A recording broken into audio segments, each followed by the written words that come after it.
Hello everyone, welcome back to Rob's Gaming Table. I'm Rob. I'm Mel. And we're here to play episode 2 of our Malhya Lands of Legend campaign playthrough. Welcome. Welcome to the live stream. Hello, hello. If you just clicked on this and you're like, oh, what's going on? Episode 1, you'll find that in the video description. There is a link to a playlist where you can find all the episodes for this game that we play in the past or the future, eventually. Ra, hello, welcome to the live stream. Special thanks to these guys for supporting the channel.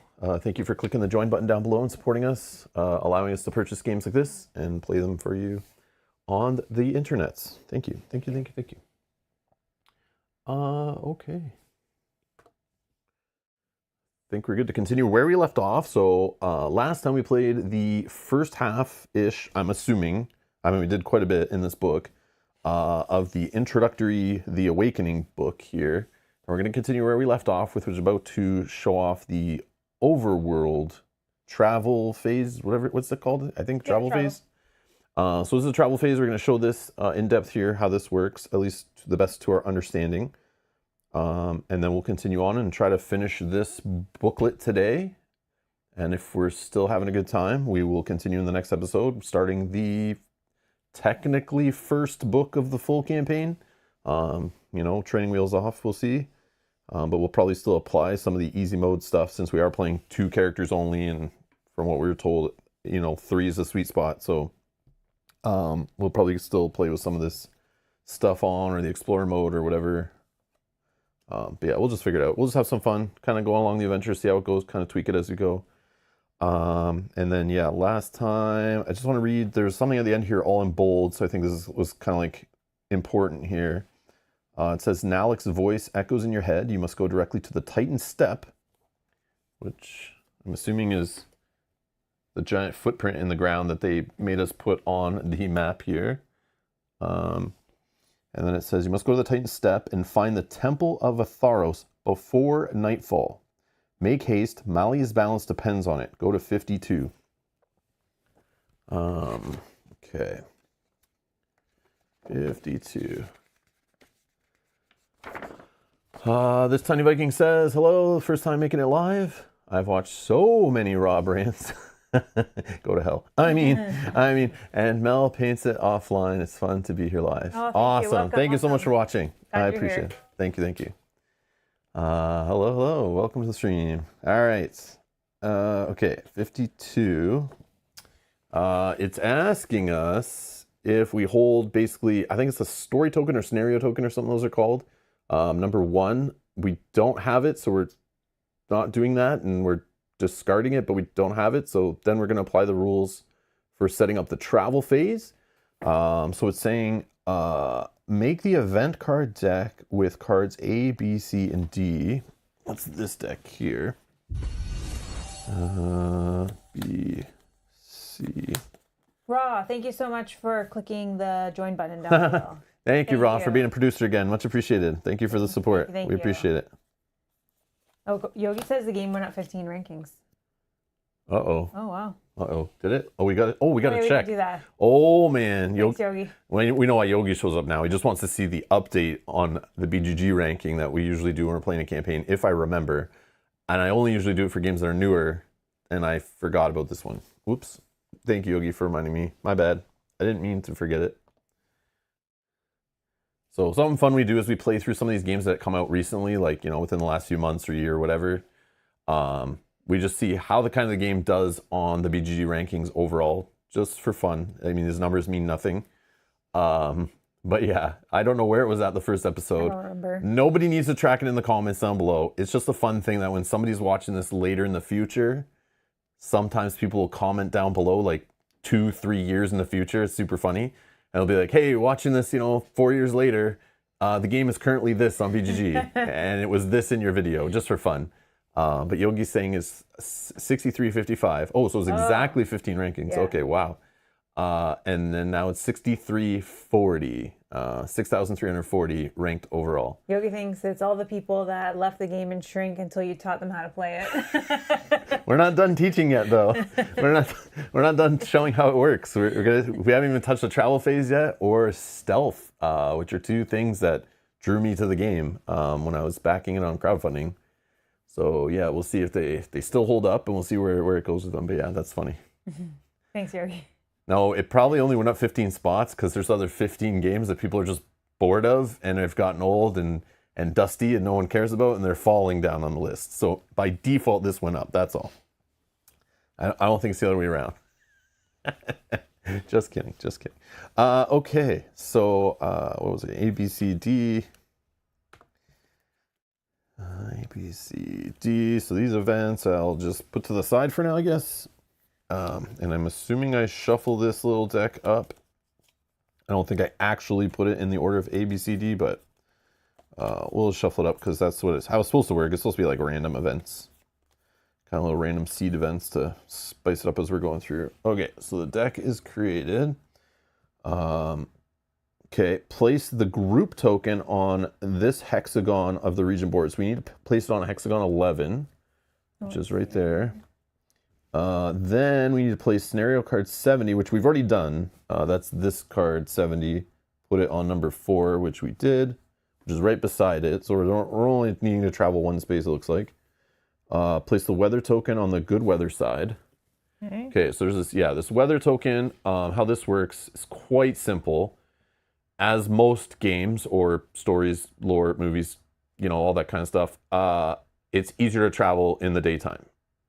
I guess unless you're in like a desert, then that wouldn't be the case. But in this game, if it's daytime, nice weather, it only costs 2 action points, these little tokens here, 2 to travel 1 square in any direction. And then, except for water, we're not allowed to go in water. I don't know if we'll ever be allowed to go in water, but I've been playing games long enough that I wouldn't be surprised if we found, say, like a canoe or something and it allowed us to travel on water or something. But that's the only spot that we can't. But everywhere else, I think it's good to go. And they're only colored locations based on terrain types, which we can talk about, I guess, when that's relevant. But on the backside is bad weather, and it will cost 3 travel tokens to move 1 hex. And that's all. So this just keeps your status of the weather just to know basically your travel costs. It does also affect certain event cards that show up. Event cards will determine which side of the event card we'll use. So I'll just show you an example here. Yeah.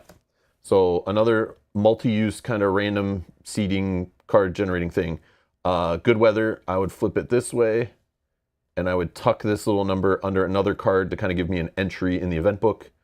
And I guess if I was playing stealth mode and I drew this card and needed an event card, it would do this or something. I forget why this is like, what this is for, again, this other part, but I'm sure that'll come up when we get there. Maybe we don't know yet because I don't remember either. Yeah, I can't remember. But obviously this is the same kind of idea where we're tucking this under something. And it's probably in stealth mode, and it'll make sense when the stealth board's out, and I'll be like, oh yeah, duh.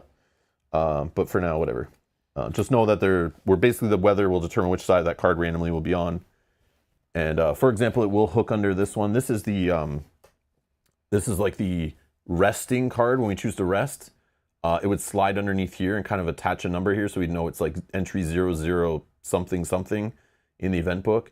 And this basically just tells us if we go to rest, each member in the party will roll these 3 stealth dice, but not using them like stealth dice. We're just rolling them, trying to get these yellow symbols. And based on how many of these yellow symbols we get, we can choose to heal. I think for each yellow symbol, you actually heal 1 health and 1 aura token, which I think we messed up before when we were playing. Now that I see it as a plus, I thought it was an or. So we played on harder mode before, now that I think about it. But anyways, we're just trying to roll yellow symbols on the side of these D10s or D8s. I think those are D10s. I think they're D10s. Yeah, D10s. Yeah. Okay, D10s. But then if it's nighttime and we're resting, and we get the special symbol on the D10s, they count as 3 yellow triangles each, which is pretty crazy how much healing you do. And then just tied to visiting a village or a tavern, this is going to an inn. And at an inn, you can just refill all of your health and aura tokens. And then it tells you to end your little event in the book or session or whatever, and move on to the next thing once you're done at the inn. So that's what this little card is. It's just kind of like our camping, sleeping card that we can choose to use. But it does slow us down, but makes sense if we're resting. And it's better to do at nighttime. If you need to rest more, you'll get more for your money at nighttime. But we're trying to make haste and reach that place before nightfall. These two decks, there's a daytime deck here and a nighttime deck. You're drawing these each time. Basically, the phases of travel would make more sense if I explain it this way.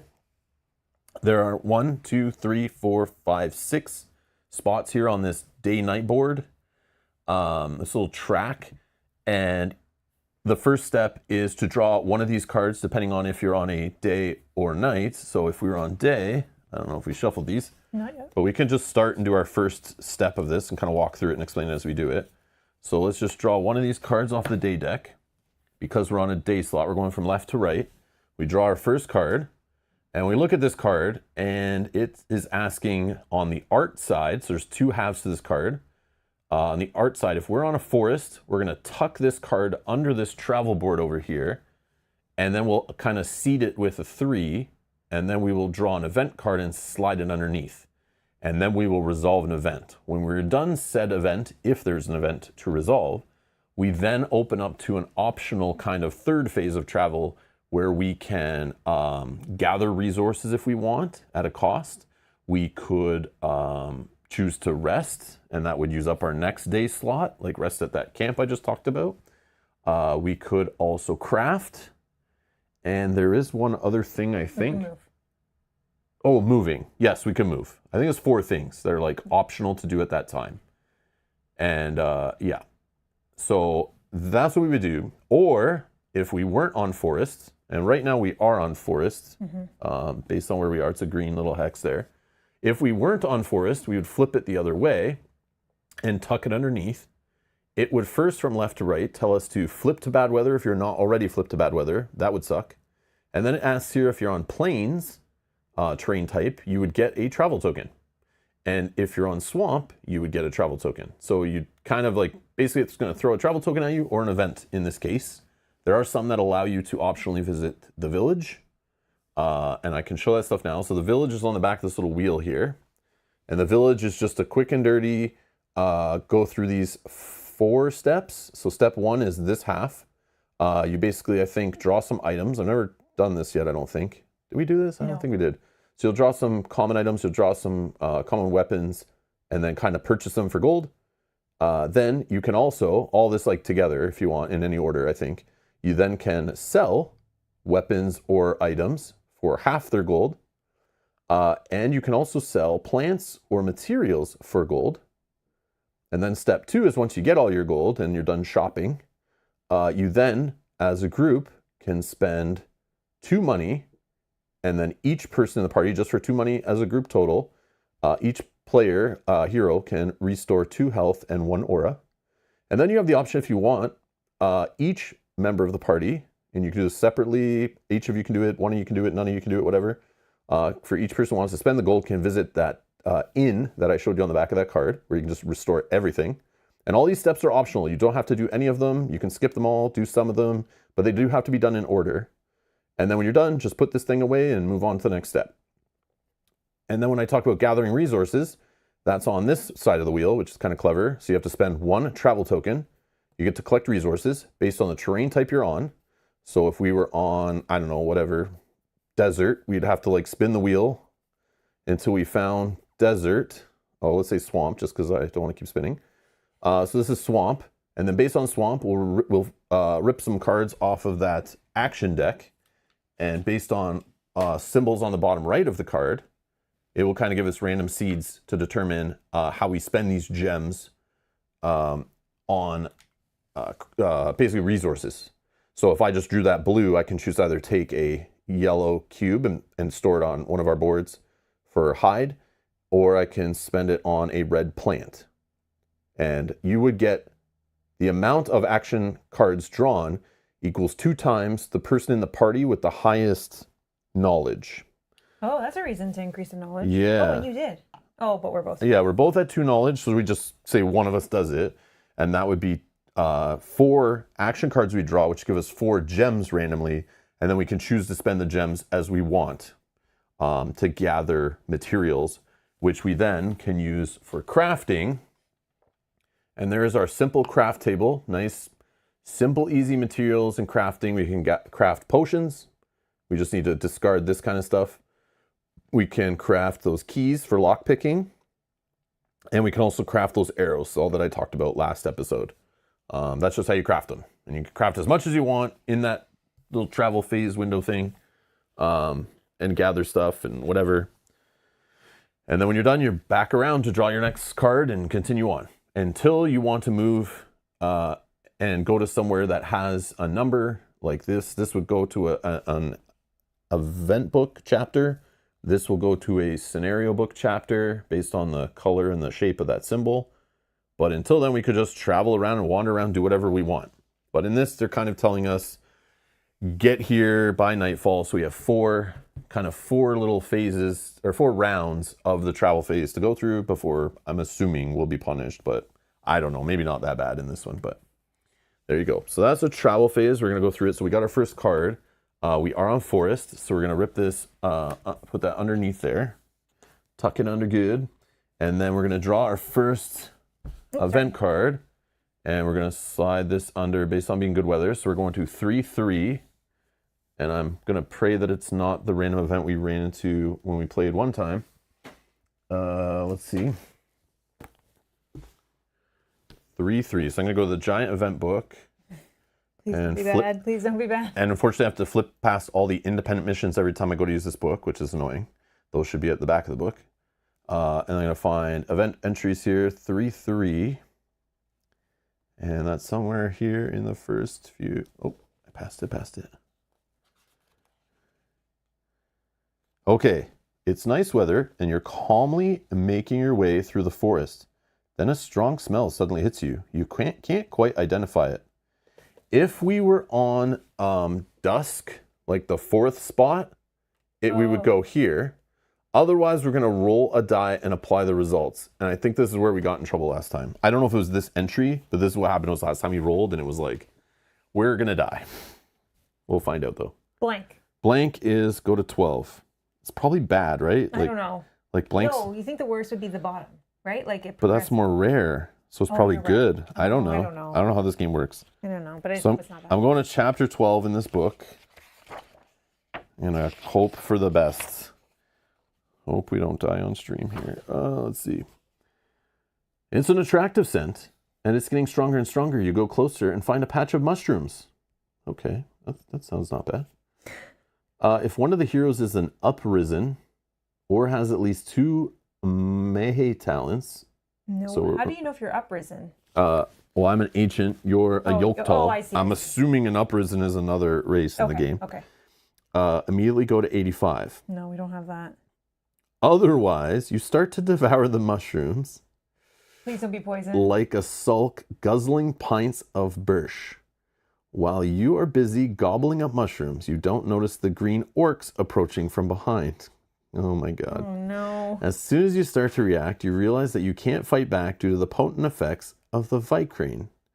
After eating these rejuvenating but treacherous mushrooms, simply moving requires superhuman effort. FML. All right. So it's telling me here that each character can restore everything because we ate kind of rejuvenating but treacherous mushrooms. So this is the rejuvenating part. So we get all of our aura we spent back. All right, good. We get all of our health back. You can heal up all the injuries you want. Okay, great. So this is all good. Sure. Now the next part. It looks like it's just a skill check, hopefully, but there is another chapter entry after this. Oh my god. Okay, so individually, we can try to flee. Okay. Okay, so we're going to try to flee here. So it's an individual test, so we're going to do it kind of separately. It's not like a group one where we total up all our successes. So this is flee. It does have 2 test types.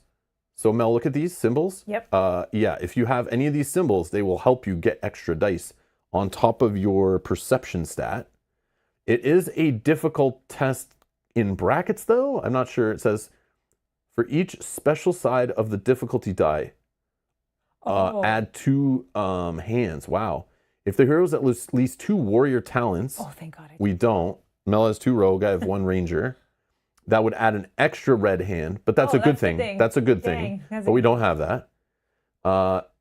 And yeah, if you fail, so if we get 2 hands, everything's spinning. It has in brackets here because of this, but I'm not sure what the brackets are up there. Other than that, it's just reminding us there is an adjustment I think so. I think it's just trying to tell us there's a modification to the die rolls. Yeah, I think so.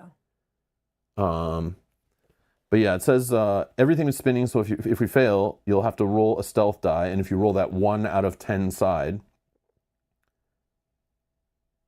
Wait, what? Oh no, it's just telling us roll 1 stealth die, and if you roll either 2 yellow or a single yellow, you stumble into the person next to you. The next hero to make this check. Oh no, okay. So we're rolling 1 black die. This is telling us we get an extra black die from down here if this happens. Oh no. So it's just reminding you to look here. You might have a second die if the person who went before you stumbles and bumps into you. And then your check ends. So then we need to we need to be careful of who goes first. So 5 to 7 successes are needed just to walk away in a straight line, and you're okay so far. 8 plus says it's almost as if you're used to this. Not only are you able to walk straight, you're also able to help another person in the group. The next hero to make the check gets 2 successes. So that sucks if like you go first and then I go next and I get 8 plus. Like it's pointless for me to get 8 plus because you've already done it. Then it says here, once each hero's made the check, if at least half of you succeeded, you can flee. Okay. That's what we want. Otherwise, okay. we're going to 203, and it's probably like now we're going into a combat scenario or something. Well, I think whoever rolls the most dice should go first. Oh my god, this game. So if that was me, I would roll 3 dice without spending any aura. Because I have 2 and 1. So if you think you're more likely to be the one to succeed and get a whole bunch of successes, you go first. Okay, I might even spend an aura. And you're only rolling 1 black die, and you have you have a balance thing going on. So I get an extra die? Do you have a strength thing going on? No. Do you have purple? You have 2 purple? 2 purple. So this gives me an extra die plus this bonus? Okay. No, yes. No. Oh, it just... No, not an extra die. I'm so bonus. sorry. No, yes, okay. I said that incorrectly.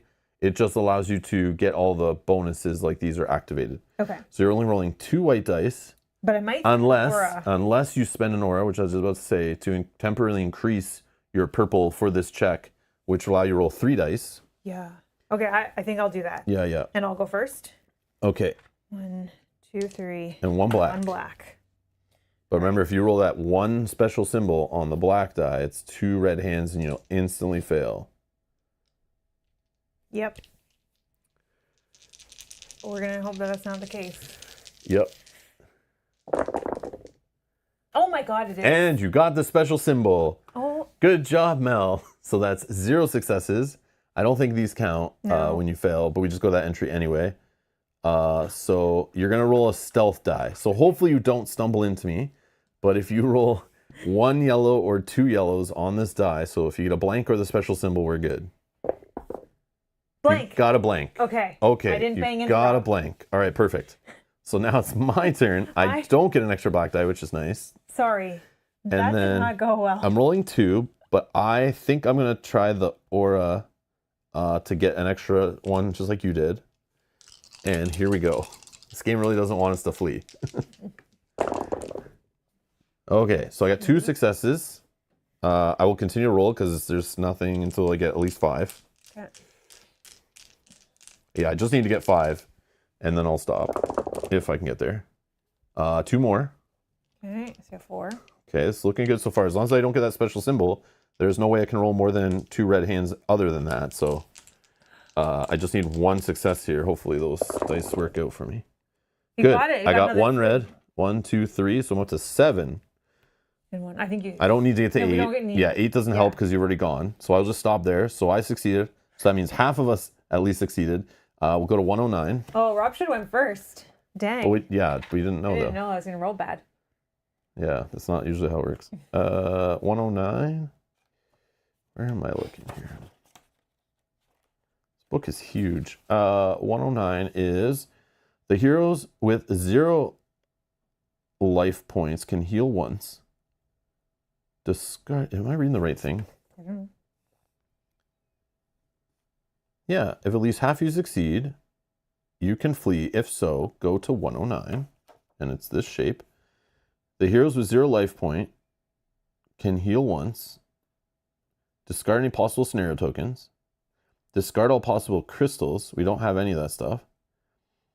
I think other things could have happened before this. We might be sent to 109 in other entries and stuff, so this might make more sense. But And then basically continue with your journey. But we do get a travel token, Oh, wonderful, wonderful. and then we close the book. Okay. Okay, so that wasn't terrible. That wasn't terrible. We got some aura back. You got some health. Yeah.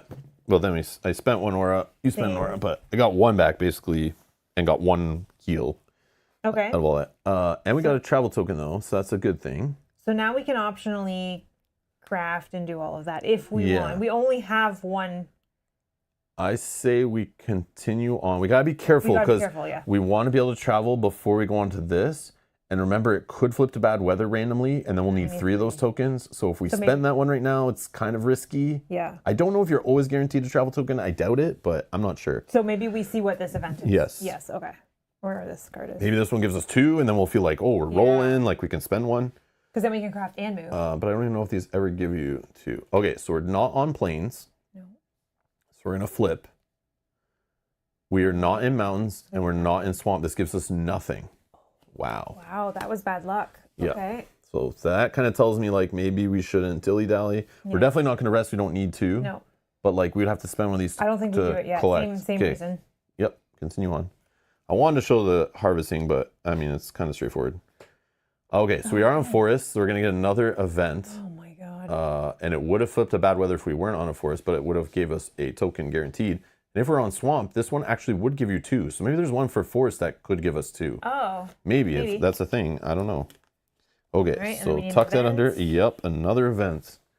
So it's randomly going to be this. We're on good weather, so it's going to be 301. Yep.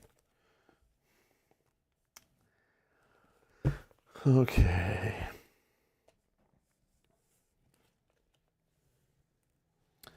Roll a stealth die. Apply the results. Stressful. Blank. Blank. 81. I'm more stressed by this book than anything I else. know. It's like, yeah. You know what we're wondering. Because it could just send you anywhere based on like where you're at in the game. Like it doesn't. It's nothing serious questioning how far along we are. Other than they filtered out some events, which I assume they would keep like lower level ones in there, and that's what it's trying to do to us. But what did I say the number? 81. 81. As you run through the forest, a full pelt, As you run through the forest at full pelt, a suspicious noise catches your attention. If it is full sun in the sky, Yeah, it is. Go to 40.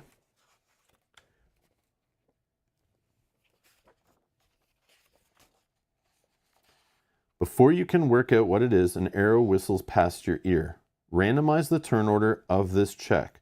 Draw a color cube at random to determine the hero order. So I'm yellow, you're purple, based on our cubes on our backpacks here. ML's going to drop one on the board, so it's me, so I'm first. And now we're doing an individual check to avoid the arrow. Kind of like last time, but it's perception. There's no test type, so you don't get any bonuses off that. It is a difficult test, so we're having 2 black dice no matter what. Okay. For each piece of heavy equipment the hero is carrying, that's helping you. Yeah, that's perfect. Not hurting you. Yeah, because the arrows can't pierce the heavy, maybe. Oh, maybe. And it also says if the hero is an Ankais or a master of the school of time, so again, magic user person, it would make it easier because it would be harder to fail. It looks like you can suffer 2 injuries if you fail, which is very bad. Like that would be 4 points of healing you need to recover that. And we need 3 or more successes.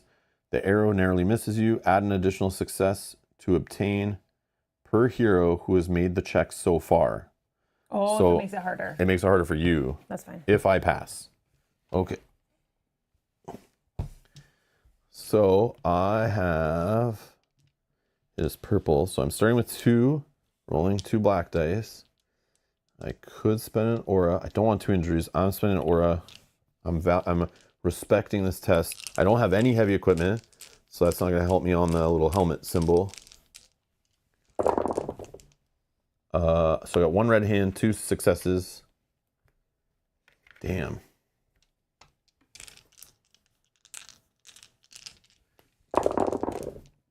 Oh, got 2 red hands. So yeah, we're done there. I fail. So I take 2 injuries. So I'm going to take 2 little crystals and put them right on the bottom here. That sucks. Down to 5 health left. But that means you don't get punished. So now your turn to go. Okay, I roll 2 white and then 2 black. Do I spend? I don't want injuries either. Yeah. I'm going to try. I don't know. This might be bad. Using all of my... I know. It's tough when you roll 2 black dice. It's like too easy. Oh, right, you got no red hands successes. Though. 2 successes. Oh, two. Sorry. But you got no red hands. So. Okay. But you still have a chance of failing no matter what, which is so annoying. But go ahead. But I need to get 3, right? At least? Yeah. Yeah, you do need 3 to pass. So. Okay, so you just got 1 red hand, so you're good. You got 2 successes, you're fine. Okay, perfect. So you dodge the arrow. Once all heroes have performed this check, it says suddenly an Shuk jumps out of the bush and takes aim at you. It's clear he believes you are to be marauders. He announces that several others have you in their sights and orders you to leave. So you run off, go to 193. You jump him, mandatory if your group includes an kiss, so that's a race type, I think. Go to 147. If you decide to negotiate with him, go to 195. So we can either run off, jump him, or decide to negotiate.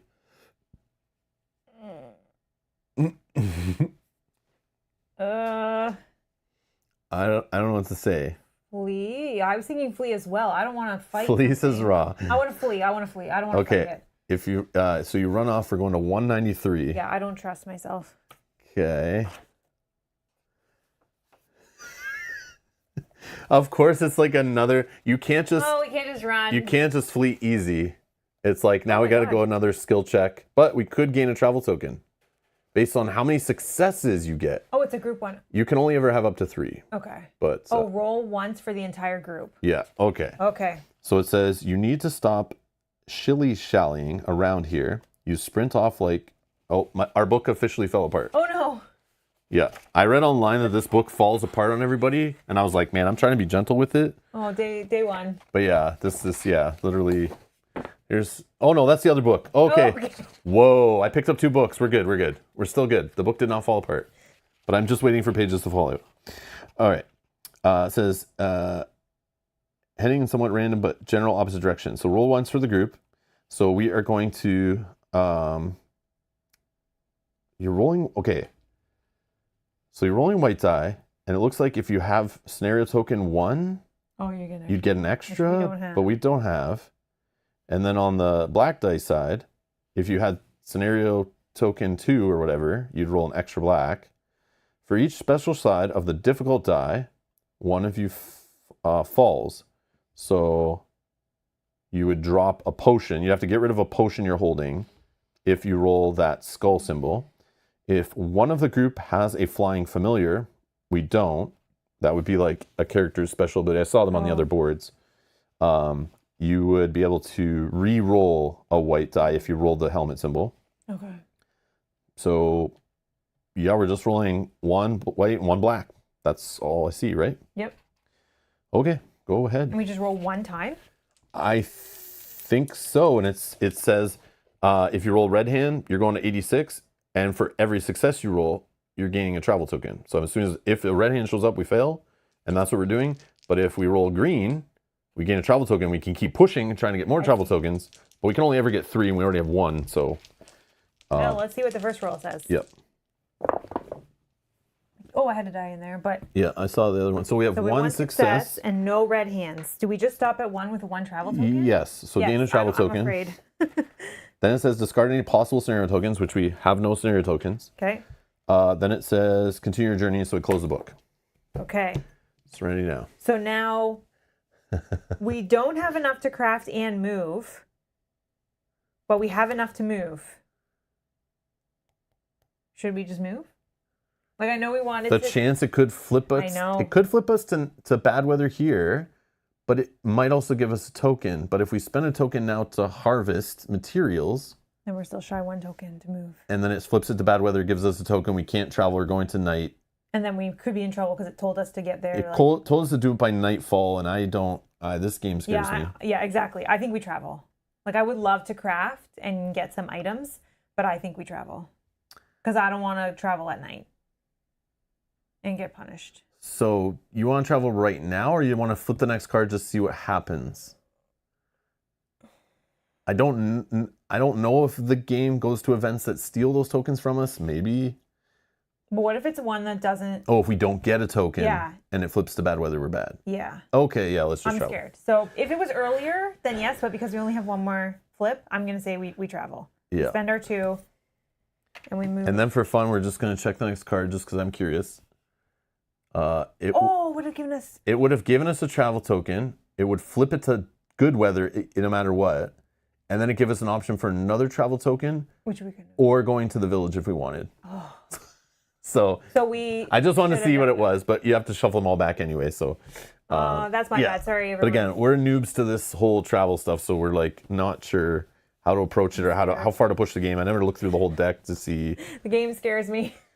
Yeah. Okay. So 54. So we landed on there. We're going to 54 in the scenario book. Yeah, we should never flip that, because now we know. No, but I want to learn, like, get an idea of like how far you can actually push things and like how like what are the odds you're getting a travel token, or do they? I still don't know if they take them away. I saw that there's a possibility of getting 2 for 1. Mm-hmm. How likely is it the weather type changes to bad? And how likely can it change it back? Like all these things I have no idea. We haven't played enough. And I'm sure if we continue playing the campaign, we'll eventually learn that and get the odds and kind of know like, okay, we've already seen it flip twice. It's not going to switch to weather for a while. We're good. Yeah. But then there's a whole night deck that we're not sure of yet, because I've never seen a card flip from that yet. So I don't know how that works. But okay, so 54. You finally arrived at the Titan Step. You finally arrived. The Titan Step reveals itself to you, and you see at a glance that its name is well merited. In the middle of the forest lies a slightly rocky area with a sparse scattering of trees. The foot of the titanic creature, such as those spoken of in legends, is said to be the source of its distinctive physiognomy. I don't know how to say that. What is this word? Physiognomy? That's messing me up. Looking closer, you see the ruins of an ancient fortress. Do we see any numbers? Do you see any numbers? I don't see any numbers. No.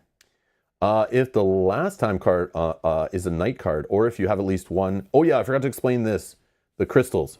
So if you ever go through a full cycle of a day, and when you wrap back around, you clear them all out. You clear all the cards out that you put under. And then you would put a crystal here in this slot to show that one day has passed, and then continue on. So you can stay in the travel phase for a very long time, and I'm assuming eventually the game's going to be like that. Because like, how are we getting from here all the way over to here in like one day? Yeah. Or all the way over to here from here, like that kind of thing. So, and I'm assuming more cards get added, so that can get like crazy. But yeah, I'm assuming there'll be times where we sit in the travel phase for like a whole stream maybe. Like I have no idea. Because some of those events are like very in depth. Yeah. So we'll see. So we didn't let a day pass. It is not nighttime. It says if it was, though, you'd know it's already too late. You'd go to 9. Otherwise, we're going to 40.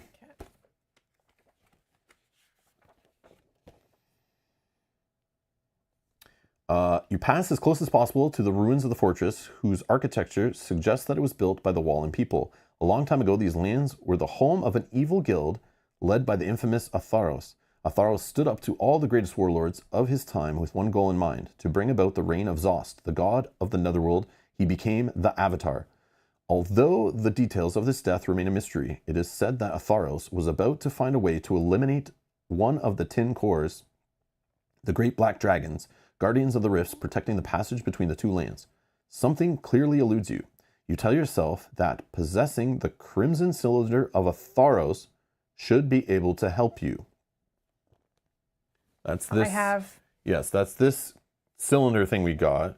It does say here, if you have no idea what to do next, go to 19. Well, do we have an idea what to do with this cylinder? Well, I was curious what the plus 10 is. But I know we need to like whisper at it, right? To do something? No, I'm just kidding. Did we add plus 10 to something? Yeah, so plus 10 to the current entry we're on is what I would say. Yep. That's what we're guessing. That we know what to do. Yeah, there's that symbol that I talked about last stream. Yeah, this, if you ever see a number in art, and I guess this kind of thing too, If you're ever trying to, use a number to kind of find an entry, if ever you flip to the entry and you don't see the symbol, close the book, like don't go there. You're in the wrong spot. So seeing this is telling us we did a good thing. And I hope there's no other way to get to 50 by accident in the future, but we would probably be in a different book by that time. So have that back, I think. It says, you cautiously walk into the heart of the ruins, the crimson cylinder in hand. Suddenly you feel it begin to vibrate, and you understand that it is reacting to the particular sound of the rustling wings of a little beak flying next to you. So it's this guy. Okay, and then it says, the crimson cylinder lights up slowly and releases a wisp of green smoke. You follow it with your eyes until it envelops the wings of the little beak. All of a sudden, the bird takes off at a breakneck speed toward the pile of stones and branches where it lands. As you approach the bird, it begins rapidly tapping its beak on a particular spot and then flies away. Upon closer inspection of the spot, you see the coat of arms of the wall and people encrusted in the stone. This is certainly no coincidence. You push at the stone with all your might until it shifts, revealing a passage. You rush inside without a moment's hesitation. Go to 14.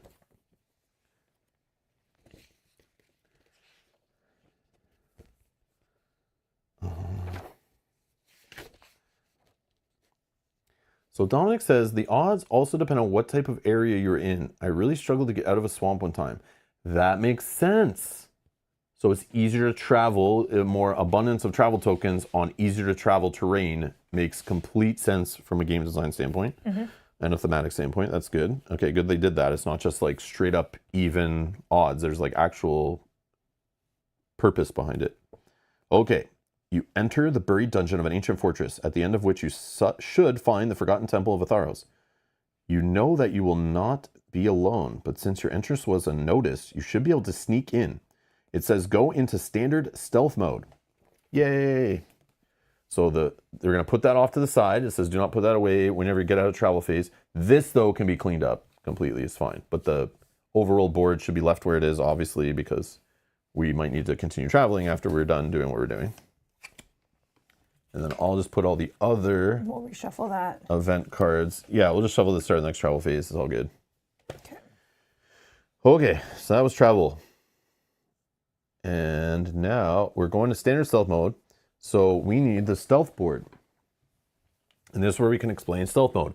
So it's part of what is called the exploration mode of the game. So whether you are on map tiles, going through a puzzle, stealth or combat, all those are part of exploration mode. So now we're in like a sub version of exploration mode. So now movement rules apply and all that stuff. But some of the combat rules don't apply, but it has its own rules here, and they're all on this dual layer cardboard sheet or board. And on the other side is the, I guess, advanced or more difficult stealth mode. So we're playing on standard. So we're looking for this little green one here. And how this is going to work, we're putting a little cube in the dual layer cardboard here. We're going to work our way down this kind of urgency track. It's kind of like the alert track, how alert the enemies are based on things we are doing. And the more enemies we kill and basically make disappear, the more, what else can we do? The more basically kills we make, the more what is this? Bodies we move, corpses we move, and the more movement we do, we'll kind of like, we'll roll dice and kind of increase this track following the little track down here, which will make the enemies see more. So this one, they see only one space around them. Eventually they could see up to 3 spaces around them. Eventually when they get to the bottom of the track, it sets off the alarm, ends stealth mode completely, and we go into combat, which this tells us right here. This here says, if you ever hit the alarm goes off, stealth mode ends, combat mode starts, and all the heroes start at 0 initiatives. That means the enemies will get the jump on us, kind of thing.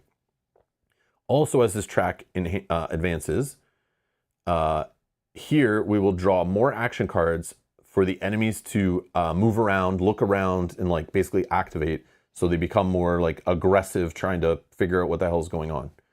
Over here tells us the actions we can do in stealth mode. We can move, we can range insta-kill a dude, if we have a weapon that lets us do that with this symbol.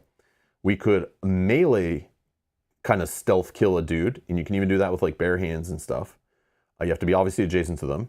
Or we can move a corpse token, basically from a spot under us or adjacent to us to another spot adjacent or under us to kind of get it away from the enemy so they don't see it and set off the alarm. It does say here, if the enemies ever see us, if we're ever in their line of sight range, however they can see, or a corpse token, the alarm goes off instantly. So this, on our turn, we can do as many actions we want. The action cost, movement, action cost doesn't show it here, but it's the normal movement. So you have a free movement, or you can spend action points for each step of movement after you're done your free movement. It costs 5 action points by default. Some weapons will let you change these costs. But 5 to do a range kill, 4 actions to do a melee kill, and 1 action for each movement of a corpse token. Anytime you do any of these, once your turn is over, in the first phase is our turn, we always go first, you will roll 1 stealth die for each type of action you've done, max 4.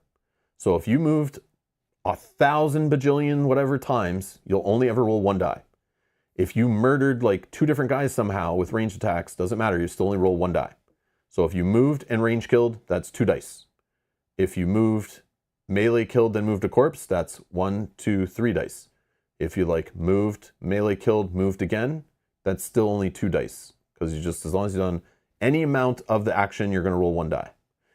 And then based on the die results, if you roll the special die, for each heavy equipment, you're going to get a yellow symbol. Any yellow symbol you get on the die, it moves this down 1 extra space. That's what these yellow symbol here, they got the little yellow chevrons in there. If for some reason you do enough things to have to roll at least 3 dice, you're going to turn 3 of your stealth dice and roll 1 black die. And why that's bad is because if you get the 1 in 10 shot of rolling the special symbol on a black die, alarm goes off instantly.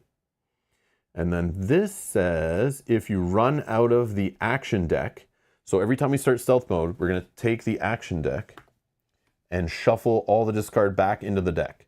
And the deck becomes a timer in stealth mode, where if that deck ever runs out and you need to draw a card, you are going to draw the alarm, and that instantly goes into combat mode.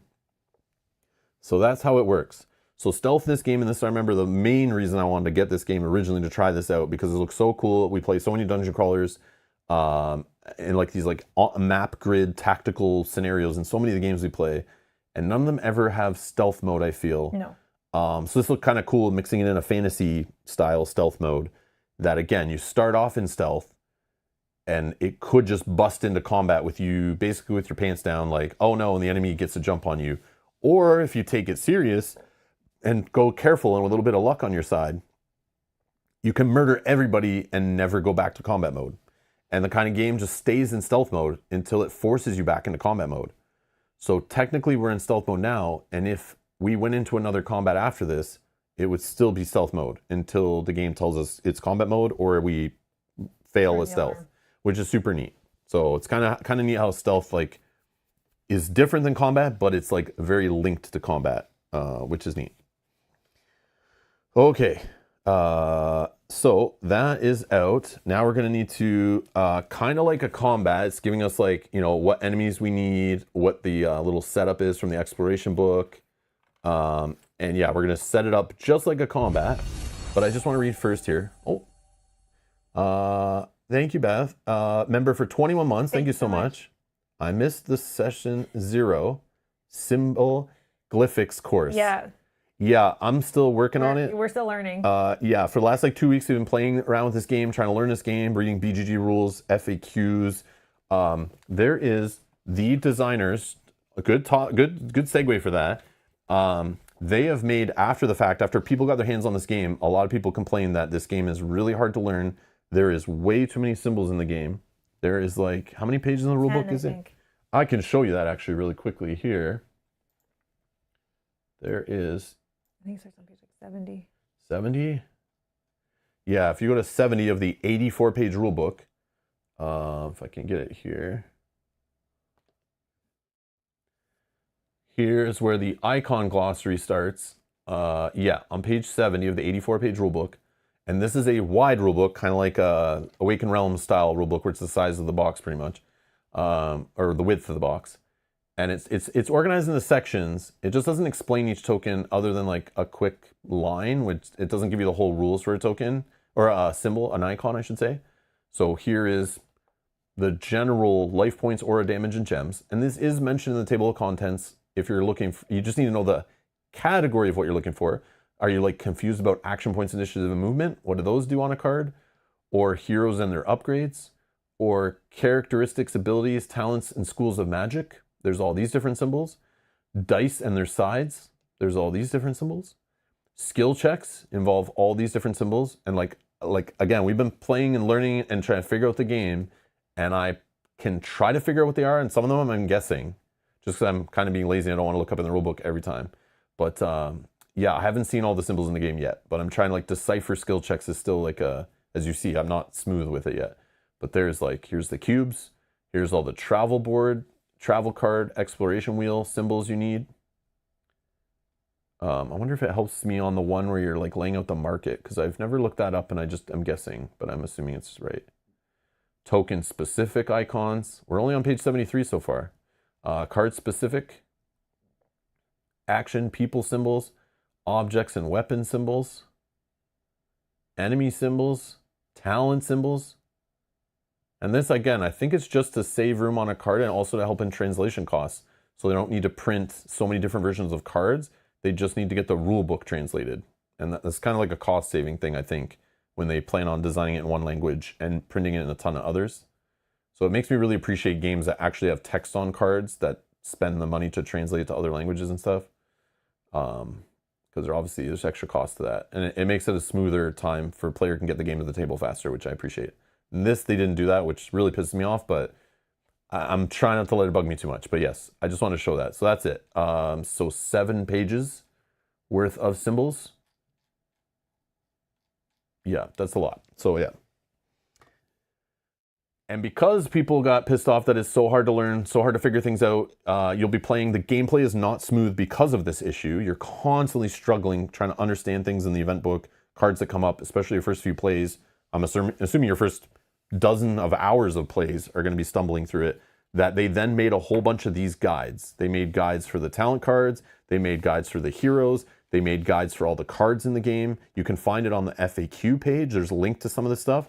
And they literally made these. Some of them aren't translated well, but they basically work through this. We showed some of this last time, I think, but yeah, where they try to translate it out here. But they have one for this is only one book they made after the fact. There's 3 or 4 of them to describe stuff in the game. Like this one here. If anyone, this is a good point to show the FAQ. So the FAQ here, if you ever go to Malhya FAQ page, there's extra card rules here. And it's like a document. Do I have it open? I think it's this one. Object cards. There's one for the object cards in the game. And you see it's translated, but not fully translated. It's lazy translated.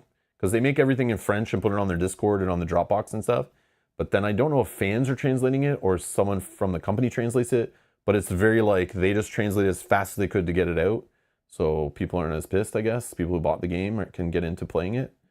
But yeah, there's this is in addition to the rules. The rules are missing so much stuff. And it's confusing that they then took the time to make additional rules booklets to help you understand what the hell this armor card says. And just from looking up a couple, that's how I kind of figure out what they say. But it's not always the most descriptive and still doesn't help. Protection value by militias, adventurers, and even some bandits seeking survival, the leather armor. So it tells you it's an armor type, but I don't know what putting this in a bullet list helps. Bulky item, okay. Discarded if the hero is knocked out in combat, provides 1d6 blue defense, can be discarded to gain 3 shields.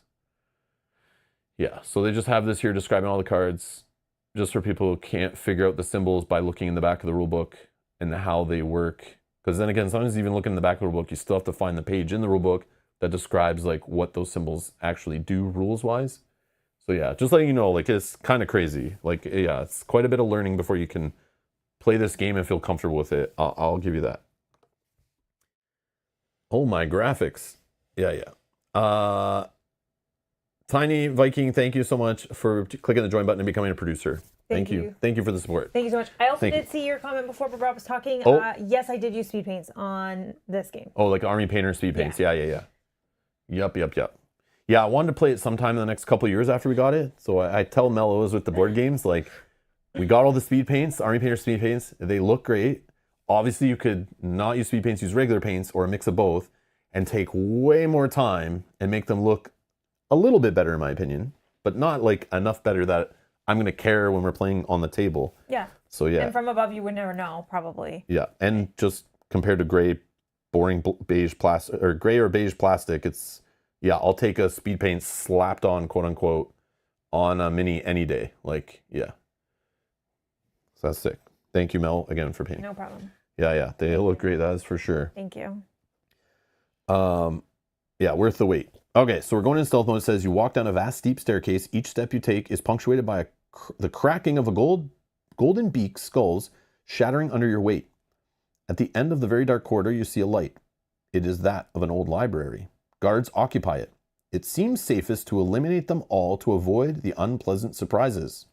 Okay, so we're going to need enemies 1 and 3, but we're going to play with the back sides of the cards. So we're going to need 2 and 4. So we have some bow and arrow dude this time, plus the knifey guys that we saw last time. We are going to need 65 in the exploration book. Oh, right there. Nice. B1, C3, and F2. Get this book out of the way. Sorry. Whatever. Oh, this is a big tile. Nice. Okay. C3 and F2. So we got some shadow. Yeah, C3 and F2.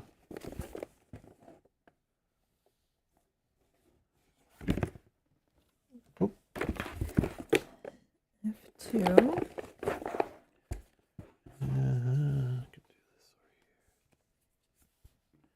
F2.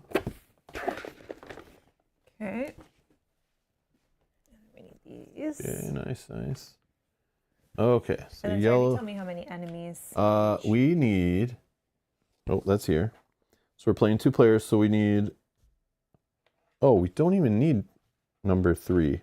Oh, we just So, need... yeah, 3 is. We'd only need 3 if we're playing 3 heroes or more. So we really only need enemy number 2, which is the knife guys, and we need 3 of them. 3 of them. Okay. Yeah. I didn't look at the table too carefully, but yeah, because we're playing only 2 heroes, we just need a bunch of 1s. And yeah, we don't need 3s unless we're there. So, yeah. Oh, we need some doors. Oh yeah, a red door and a red exit and a green exit. Okay. That goes there. This goes here. And then, so we got some shadow here. All this black is shadow, it says. And there's shadow here, which matters in stealth mode. So when you're in shadow, it breaks all line of sight unless they're adjacent to you. They cannot see you. That includes corpse tokens. If you hide a corpse token in the shadow, the enemy, no matter how far away they're looking or how close they're looking, until they're adjacent to that token, they cannot see it. It doesn't matter if they're in shadow either, unless they're adjacent, I'm pretty sure. Okay. Yeah, I'm going to close this now. I don't need this book right now. So, the only thing is this. Go here, maybe. And then it says, if all heroes have 0 life points, we'll have this entry. If all enemies are eliminated, we go to a different entry. We got our guys on the board. We start here. So here and or around that. So you can move me if you want. No, I'll start there. You could start outside of the stealth or the shadow too if you wanted, being here or here. I don't know. We can talk about how we want to approach this actually once we explain. So line of sight in stealth mode, it is same as before we talked about in combat, where it's like if they're diagonal, it's closest corner to closest corner. It gets broken completely by the red or the walls. So these red bookshelves or whatever they are blocking line of sight. There is some yellow here. The yellow also blocks line of blocks line of sight in stealth mode completely. It doesn't in combat though. In combat, just adds a hindrance, the black die on range attacks and stuff.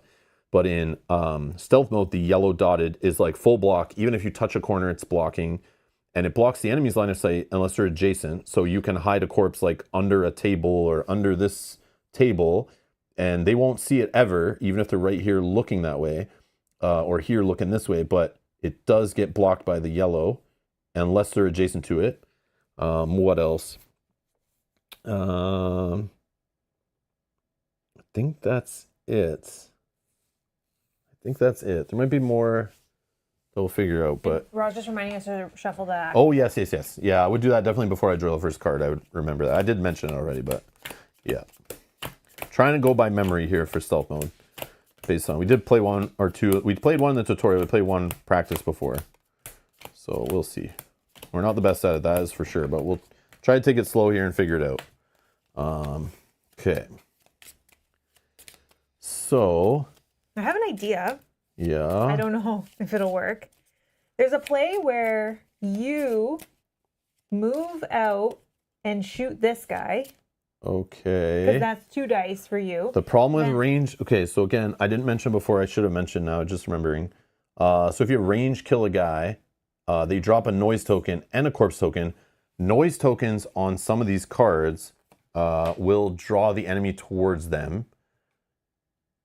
And then based on corpses, they will raise the track. But if they see the corpse that's by the noise token, it could just increase the chance. But we might not draw a noise token thing. But the noise tokens stay on the ground until the enemy gets to them and cleans them off the board. So they have to like be on the space of them. So if you kill a guy at range and they drop a noise token, a corpse token, you have to basically get over there and get rid of that corpse token, move it. And normally the rulebook explains that you can move corpse tokens when you're doing the moving corpse token action to drop them down rifts, like basically the chasms and stuff, which is super sick that you can just like take a dead body and just throw it off a cliff. But in this scenario, there's no cliff in the library, unfortunately. No trash chute either, it looks like. So I wasn't thinking about the noise. I was just thinking then I would come and clean the body. yeah, I just forgot to explain that. And then now that you said do a range attack, I'm thinking like, oh, is it okay to drop a noise token there? Because that increases the chances. Like they, on these cards, are generally going to move to these colored spawn points. But there's also a bunch of cards in here that move them to noise tokens. So if you create noise tokens, you're now increasing the chances the enemy moves to a corpse because there'll be a corpse there. And of course, the enemies start on these stupid symbol things. So if you go kill one right away, they're going to be sitting on a spot where the enemy is likely to go towards based on these behavioral cards. Action cards, whatever. Okay, so we start with our 6 action points. Throw the corpse into the return book trolley, says Yogi. Yeah, exactly. Reminder, the Ancient can spend 1 aura token to cancel the roll of stealth dice. Yes, all dice. That is my one ability I have here. It's similar to Mel ignoring. You can spend an aura point to ignore all your heavy stuff. I think for a skill check in general, you could do that, or like any time.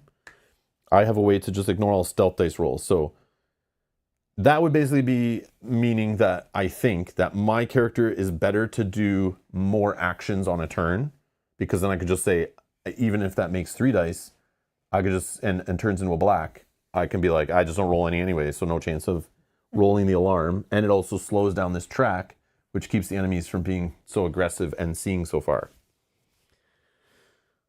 But I only have 2 aura left, so we'll see. And I don't know how often you get those back. I know we can rest, and we saw in one of the events that gave us some back. But, oh yeah, we get all our action points. I don't know why I'm sitting on 3. Okay. And there's no initiative track in stealth mode like there is in combat, so we don't use that. And also the round structure of a stealth, it goes heroes first, and then there's this whole waiting thing that is not in combat. That was the other side of your little blue action point token. I should really mention this is important. So this is like normal mode, and each class or race or whatever has a cost. I have to spend 1 to go into wait mode. You'll instantly lose all the rest of your free movement you have. Mel only has to spend 1 to go into wait mode. And you basically flip this blue thing to the other side to show you're in wait mode with this hourglass. So let's say I just started my turn, I spend 1, I go down to 5 action points left, I'm in wait mode. And what that lets me do is, I could then interrupt another hero still going in that same first phase. I can interrupt between any action, any movement point, anything you're doing. And then I can act again. Or I can even interrupt enemies when they go on the second phase. Enemies do all their stuff. I could interrupt an enemy about to call for the alarm with an attack only. I could interrupt an enemy moving and like move up to them and kill them or something if I had enough action points for it. But again, I've lost all my free movement once you go into wait mode. So trying to move and then do a don't have the action points for it. But I could move with some action points and like move a corpse out of the way or something before they're about to see it. Yeah. Stuff like that. Quickly hide it or move it from where they're about to walk. And then you go to a third phase once all the enemies are done. And then any hero that's in wait mode finishes we get like a, kind of like the third phase is a second phase for the heroes to use any action points they have remaining that are in wait mode, can finish those up. And then back around the top, we go get all our action points back and the heroes go again in any order they want. So that's kind of the flow of a stealth mode, which is different than the flow of a combat. Combat has an initiative track and all that stuff that you saw before.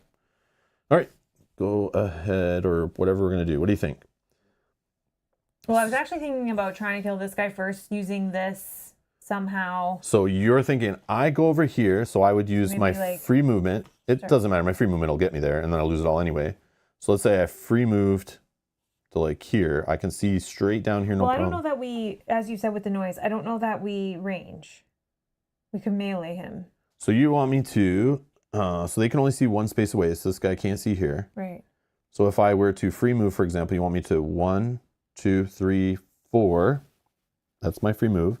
Right now, as I step in this spot, the enemy would call the alarm, but you can always interrupt to murder. So I will interrupt, and then I would spend, for a melee, I would spend 4. Yeah. This, Oh, you can't do it because you. I would have to switch my weapon, I think. You can always use your hand. Yeah, but that doesn't work for you then because. No, but it's fine. I can switch. I don't need to have this out No, but right then now. you don't have enough actions to get in here or to move. Yeah, the and then I'm corpse. sitting out in the open, But right? I can move the corpse.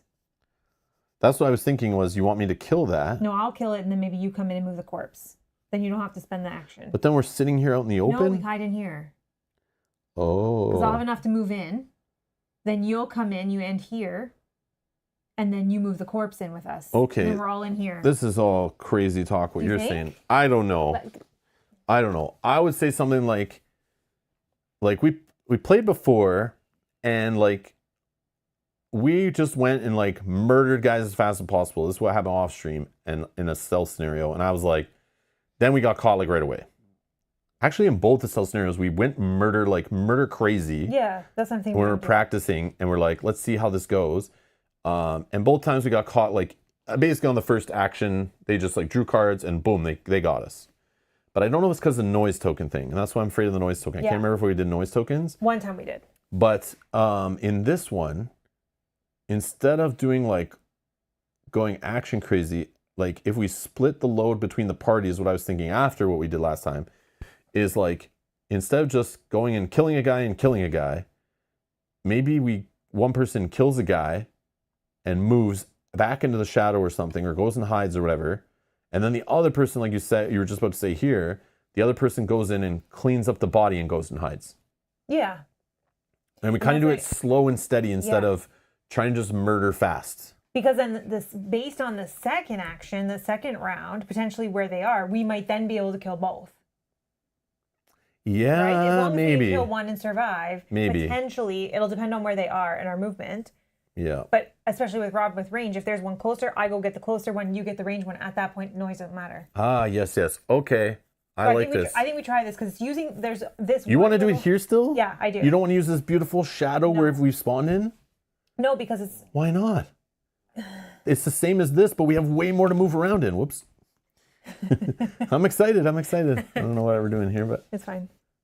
yeah, you can change your starting spot Okay, based on fine, what we we're can- going to do. You want to do the yellow? The only reason I'm saying this is because we only have so much free movement, Yeah.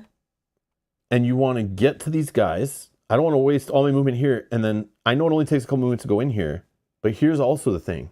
Like I said, the enemies move for these colored spawn points. So if we stop here and they moved, let's say an enemy, we kill this guy, we hide him in the yellow down here, Goes to pink. and then one of these two somehow gets to pink and stands on it. They're now adjacent to both of us. Alarm goes, unless we have the action points, one of us isn't waiting, but we can't be because we spent way too much to get over here. I feel like we need to go slow and steady, and sometimes also somebody needs to just maybe lie in wait to protect in case they came over to set off alarm, we can murder them. And like myself with range, I see can what you're murder. saying. So then let's Yeah, I think we just try to get one guy off the board. go for yellow. So then I'll start here. Okay. So let's yeah. go for So yellow. like maybe if you go and kill yellow, like from here, and as long as you don't step into one range away from this guy, so you can't step on this square. Actually, I can go like this. Otherwise, you're forced. No, because then I can go 1, 2. Yeah, so make sure your movement goes like around. So sometimes you have to spend more movement points to go around in stealth so you're not seen in the range that they can see. So you go here, let's say, you kill this guy, then you're still sitting there, so your free movement's now done. You could still move this corpse back No, into... I don't, because then I have to roll a black die.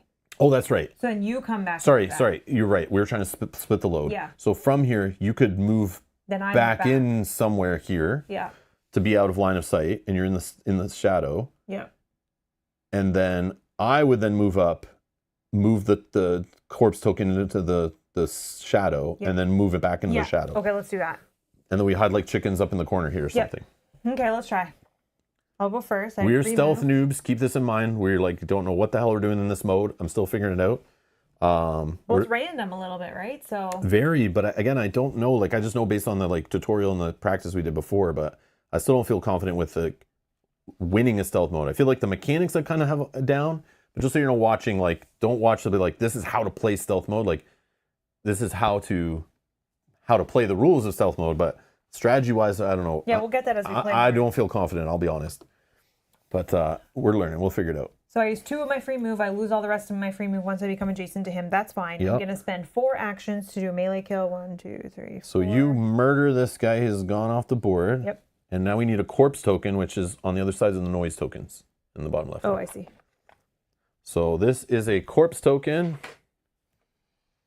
And we're going to drop a corpse right where that guy died on the yellow spawn point. Okay. Then... It does not make a noise when you do it in melee because you're basically, how they explain it is, you're basically stabbing the guy and then laying the body down carefully. But when you do it at range, the guy's body just literally drops like a sack of bricks and it makes noise, and that's how that works. I do lose the movement in my feather with my feather feet because it's only in combat I get that. Yeah. I don't have it in stealth. Yep. Then I'll spend 1 action to move into the shadows. Yeah, only in combat mode. That's the combat symbol, not stealth symbol. Yeah, so it's like very specific. And then I have moved and I have melee killed a guy, so I'm going to roll 2 dice. You want to spend more action points to move further? Maybe 1 more back. I don't know how many free movement you have. Maybe you don't want to because like your free movement doesn't get you that far. But I don't know. Who knows where he's going to go. So Okay. then I'll give you space. Okay, so then I roll 2 dice to see what happens here. And I got 3. 1, 2, 3. Okay. So 3 more yellows and they'll go to doing more action cards, but still same vision. Okay, my turn. Yeah. So we talked this already. I'm going to just move 1, 2 of my free movement. I'm now going to do the move the corpse thing. So my free movement's all done. I have no more left. And I'm going to move the corpse. I can move it to any adjacent space to me or even under me if I want. So I'm just going to move it back here up in the shadows, far away from them as possible. And then I will, that was 1.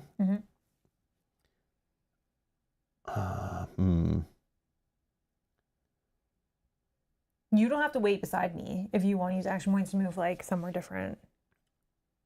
I will just move back 1 space. Let me count here. If I go into wait, that leaves me with 3 actions. That's not enough to stealth somebody. No. Like stealth kill with range. Unless you want to use one of your actions to change. Oh no, you probably want to keep your bow just in case we need a range. Yeah. Okay, so I'll just keep spending action points. I'll move back a little bit more. I don't know how far to be, like where they could go. And then I'll lie in wait though, with 2 action points, because that could let me move. Like if I know they're about to move adjacent here somehow, I could still move like 2 away. Yep. And get out of their line of sight before they come. Yeah, let's try that. Okay. So your dice, can you reach this or? It's fine. You just roll them for me. 1. 1 yellow. Okay. Still in the first level. All right. Now the enemies are going to go. We're going to start drawing some cards. We're going to draw 2. we'll do them in order, one at a time. So the first card is the 2 closest enemies to the blue spawn point that aren't already on or adjacent to the spawn point, if there's an enemy on it, will move up to 3 movement points to get as close to being on it as they can. 3 move. Okay, so this is the only one because he's already on it. So 1, 2. We can Unless you want decide. him somewhere else. I mean, if we're gonna just run at them and kill them, but Yeah. again, we don't know where the second card's gonna move them. Okay. Yeah, that's fine. Sure. And then the enemy who is on the blue, if there is one, is going to move 3 spaces to the east. So this one goes 1, 2, and bumps into the red bookshelf here. And then he's going to get a... I don't think he can get this because you can't put it on a... There's like rules to this. Yeah, If he it, can't. yeah, because I think because he's staring into a bookshelf for some reason.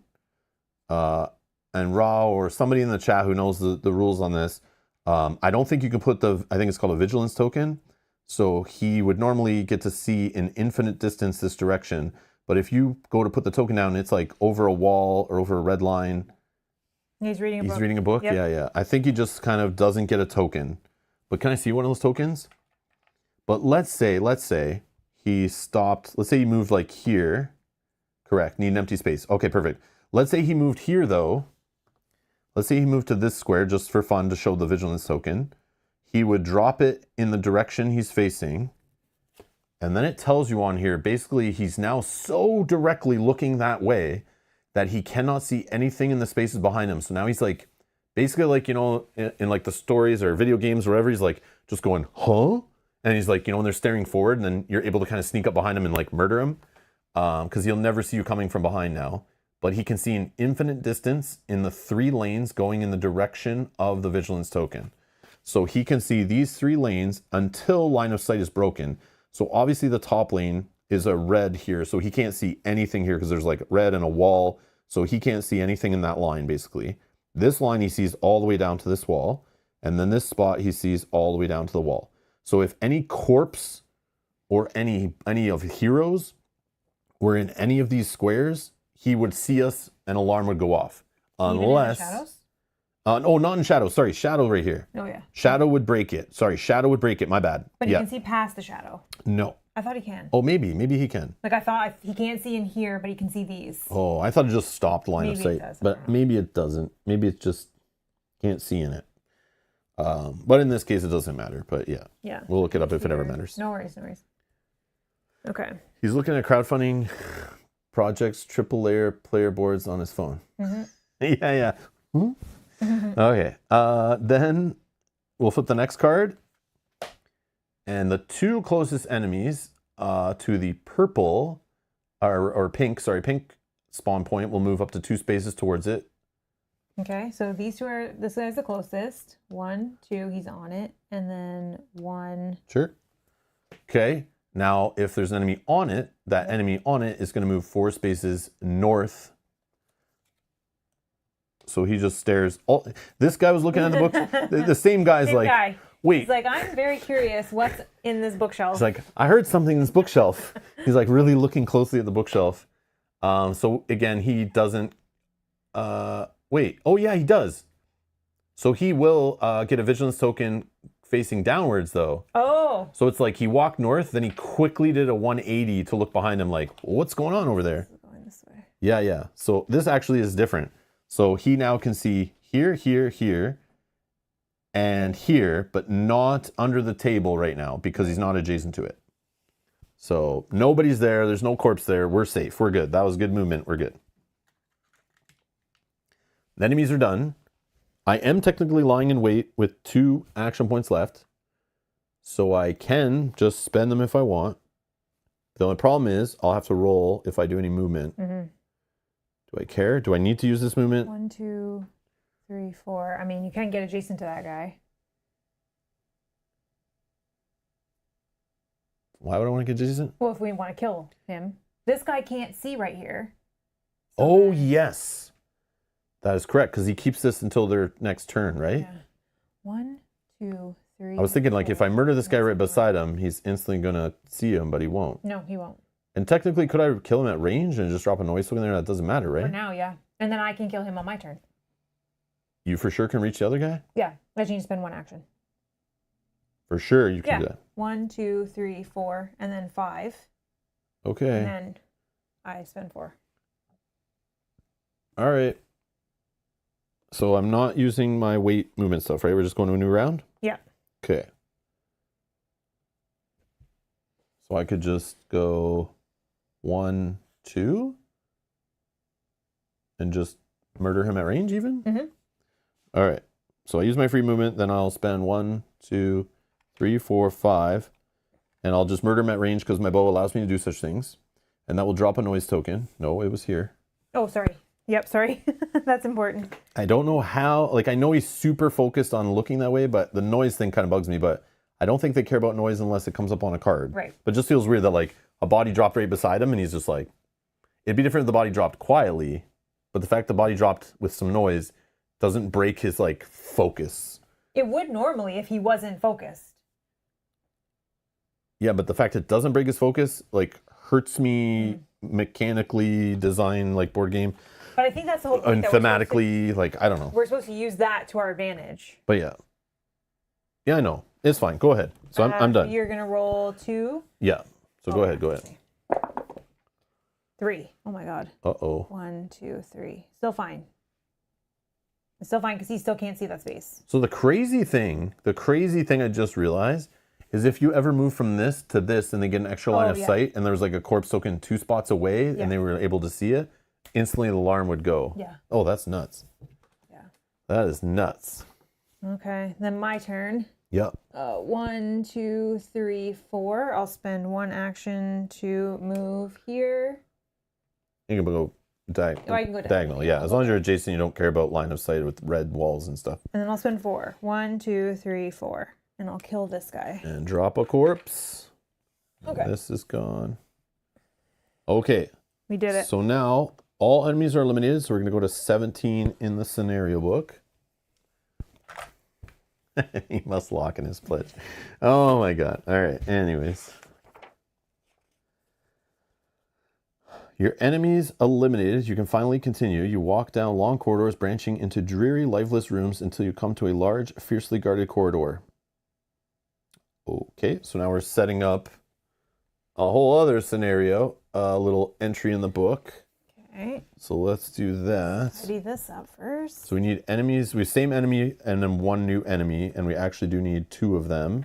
Okay. And it is enemy number, we're going to use the back, so it'll be 6. 2 of them. So it's this guy, but we're going to use the back of the card because we're playing in the first book as recommended. And how many of the other guys? 2. 2 and 2? 2 and 2. Okay. And then I need to find 83.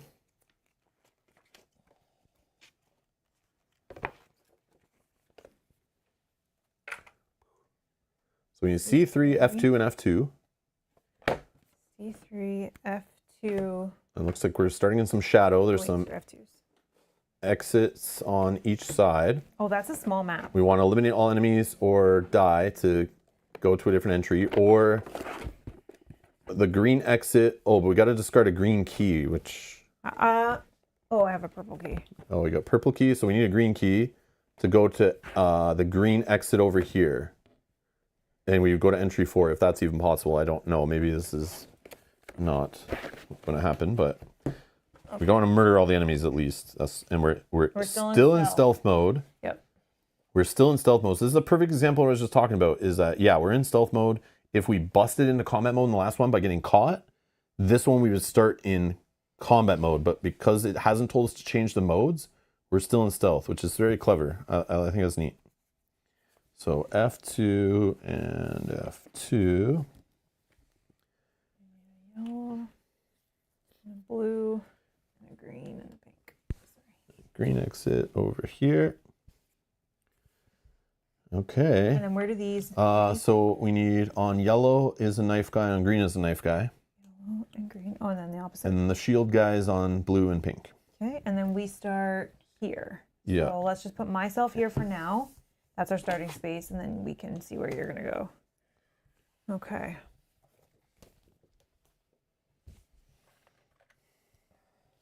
This one's a little more tricky. Yes. So I think this is meant to get into combat mode because I don't see how you're stealth killing.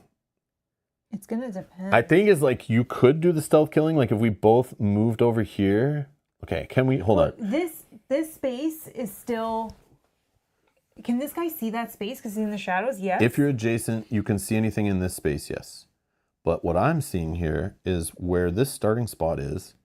Technically, one of us could start in the edge of the shadows here. I guess it doesn't matter. I was thinking, you could do movement there, kill this dude, but then instantly this guy would see it, alarm goes off. Oh yeah, this starts over at the beginning, and I need to it starts at the beginning. Shuffle these back. Yeah. Yeah, definitely need to shuffle those back. So there actually is a play, I think. This could be very, very crazy, but I'm going to say it. We start like something like this, or actually, let's say something like. Or do we wait in the shadows and just wait and let them move around and see what happens, and then. Yeah. Like we'd have to get lucky. Obviously. We could kill 2 on one side. How though without them setting off the alarm? Because you would be able to go next with a range. So we will create a noise, and we'd have 2 dead on one side. But depending on what the other side did. So I would have to go in like wait mode, and then you go and murder one. And no, you don't have to go. I just go first. Can I just?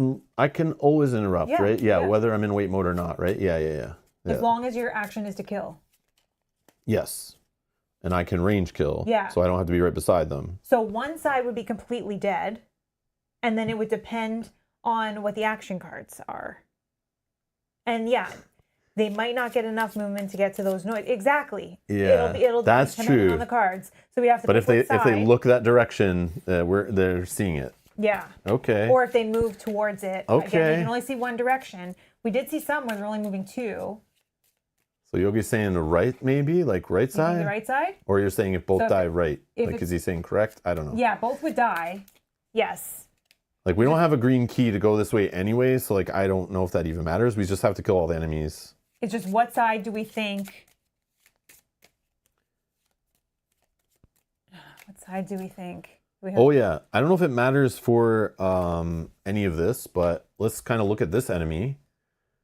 So this guy, when he attacks, he can attack melee attack up to 2 spaces away as like reach. He automatically injures you, and he rolls the power die, which could miss, but does have a lot of hits on it. And his defense is a blue and a black. If he rolls the special symbol on a power die, he actually steals all your initiative, I think. Like puts you down to 0 initiative, I think. Yeah, for the next turn. Yeah, it kind of knocks you on your butt. This is if we're drawing those tokens from the bag, which I think we stopped doing that, right? Or did we keep doing that? I can't remember. No, we stopped. Okay. So we're playing on easy? Yeah. Thank you. All right. And then this guy has only 1 initiative, so he's kind of slow. This little symbol here with the chain means that he's breaking that rule where the enemies kind of spread the love, where if this guy was going to go, one of these guys, they would try to move to and engage their target, which would be preferably somebody who's not already engaged with one of this group. But in this case, this says he wants to go after someone engaged with someone from this group already. So these guys team up on the same enemy. And there's 6 health. And then for those that weren't here before, for these guys, that's combat. Yeah, this is for when it breaks. We think it's eventually going to break out into combat. Yeah. So it's depending on what guys do we want to kill. Mind you, they're split in half on both sides. So I think we'd only kill 1 and 1. And then these guys we saw before, 5 health, 4 move, 3 initiative, and this is what they roll: 2 red, auto hit. They could negate blue dice, and we don't care about that. So that's just like, I don't know if like, yeah, like I think if like these enemies are worse, there could also be the play of just like running up Oh, yeah, but then the alarm gets set off by 1, so you don't get the chance to kill. Your initiative drop. Yeah, never mind. Yeah, you would. I Yeah, was trying to think of a way to kill both the shield guys first, we can do the same thing. because they're harder to kill. They have more health. They're more aggressive. They have better defense. We can do the same thing with the shield guys. Can you, though? Because they're split. Doesn't matter. How? Tell me. Because I go and melee kill one of them, Yeah. and then you range kill the other one once the alarm is triggered. No, but you can only... Oh, when the alarm's triggered, we start combat, and we're both at 0 initiative, so I don't get a chance to go right away. I then go after both the enemies. Unless in the initiative phase of combat, I spend an action point to go up in initiative. I think what you're thinking is I can interrupt before they call the alarm, but it's only the unit that's calling the alarm, which would be the guy beside the shield guy who's that's dying. Why we can do it on one side. Yeah, Yeah. You're right. Yeah, I don't think we can do what I want to do, which is like just because like think about it. These guys have better defense. Like stealth is like a free kill. Yeah. Like you don't worry about their health. You don't worry about their defense. Nothing. Yeah. Dice rolls, attack dice, nothing. I still think that as long as we kill 2 of them, depending on how lucky we get with the cards, we just go into combat with 2 of them. Yeah, I think that's what we you're might be supposed to okay. do. I think that's what I think we might be okay. But again, Yogi is saying maybe we go for the guys on the right because there's more shadow spaces on that side.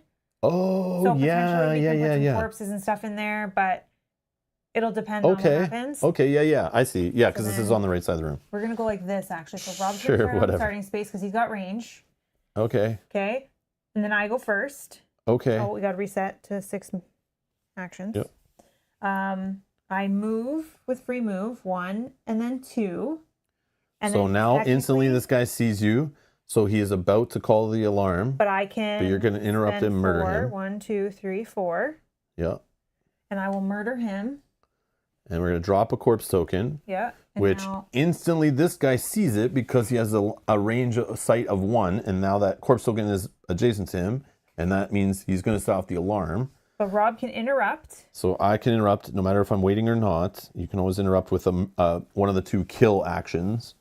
So I will 1, 2, 3, 4, 5, go down to 1 action point left, and then shoot across here. I have line of sight to him, and it's just going to murder him. But it also adds a noise token. Which could be relevant later.